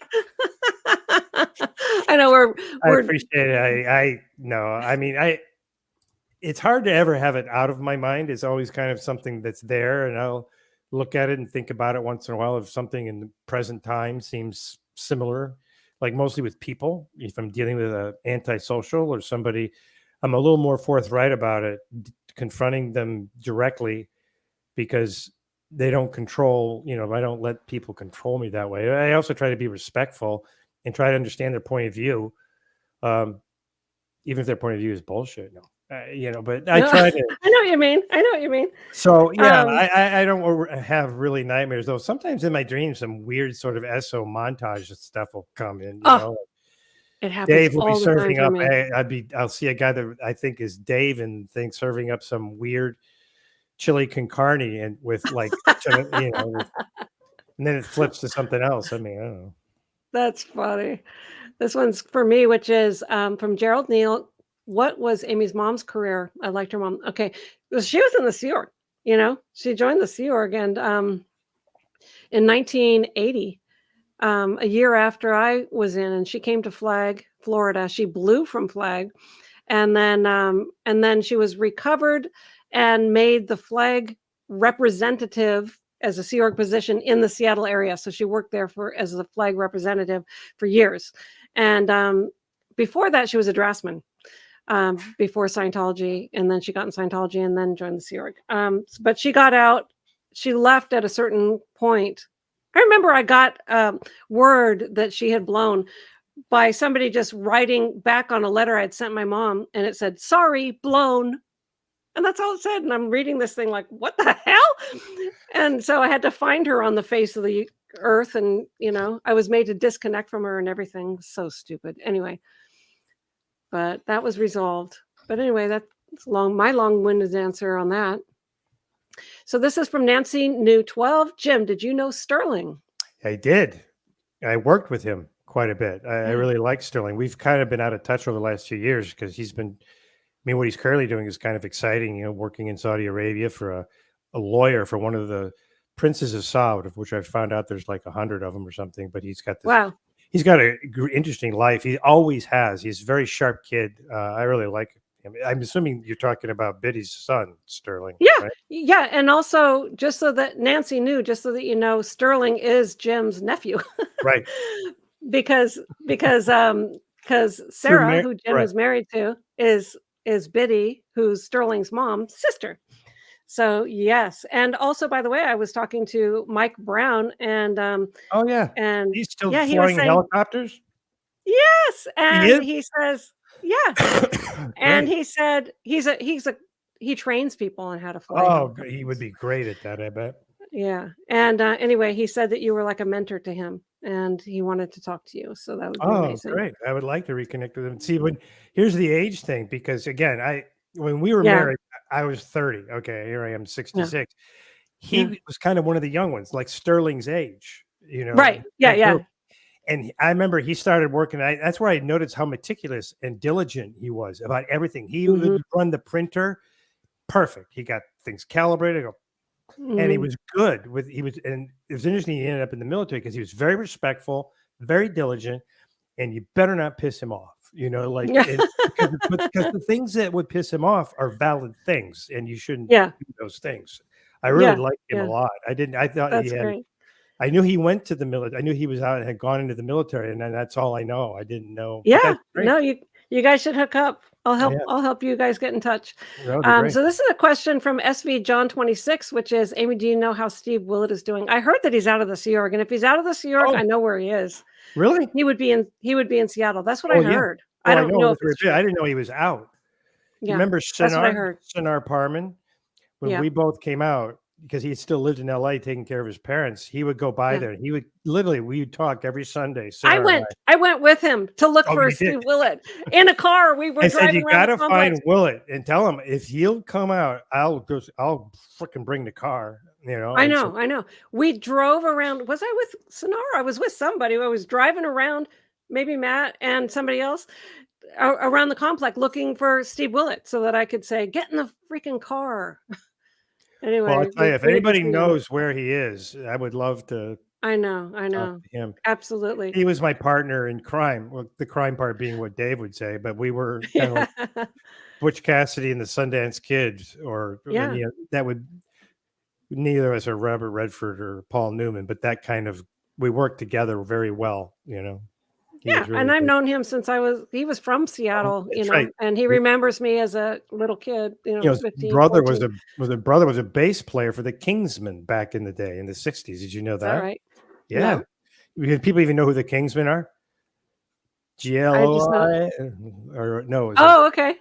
Louie Louie? Oh, Oh, we so gotta his go. brother I was think a bass it's player one for of those that, huh? two songs is one of the originally a Kingsman song, and he was the bass player. I think it was Matt Willett. I think Matt. Wow. Did not know Sorry, that. Anyway, digression. I hope that he's doing well, Steve, and actually getting some sleep. That man Oh, never slept. and his So this daughter. is I hope he's in touch with his daughter. Oh, I anyway, know. that's again. This is from Caroline Wilson. She says, "Come on, Oso, there needs to be a coup on DM." I Oh mean, yeah, I don't know why we didn't, but it just seems like, somebody has got to stand up and do something. Jackie Hoffman is in with us. Hi, Jackie. Oh my gosh, there's I another know. person I haven't seen forever. And it said, She called me when Sinar passed, and that was so great. yeah, And I got to see Jackie. If that's a current picture, she still looks as great as ever. yeah, She's she does. great. And I mean, it's been years. She came over to, I don't know if she stayed at my house, but she came over to my house. And Jackson was there too, and we all had a nice get together. Great. It says, Sonar passed a few years ago, and I took care of his services and all affairs afterwards. Jackie, thank you so much for doing that.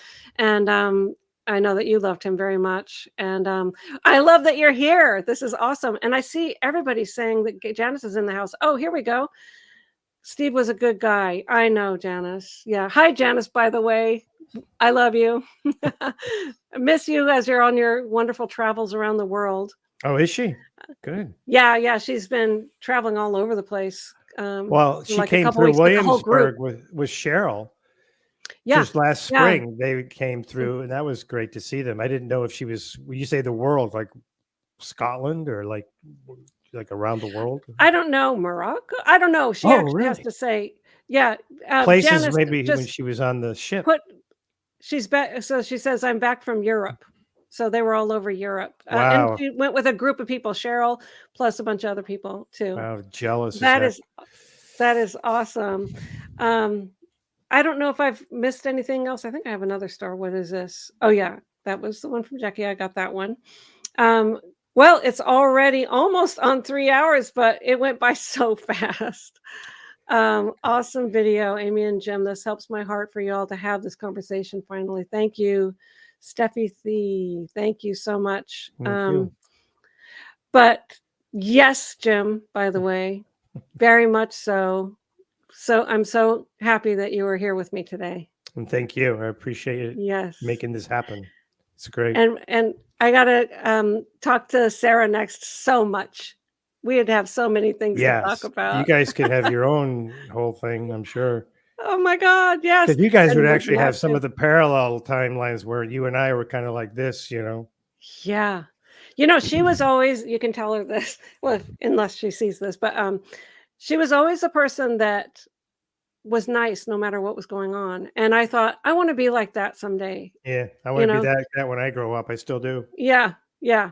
Because she was. I Yep. remember one time when I was busted again for my 80th time, she looked at me and didn't smile. And I thought, that's devastating because she always smiles.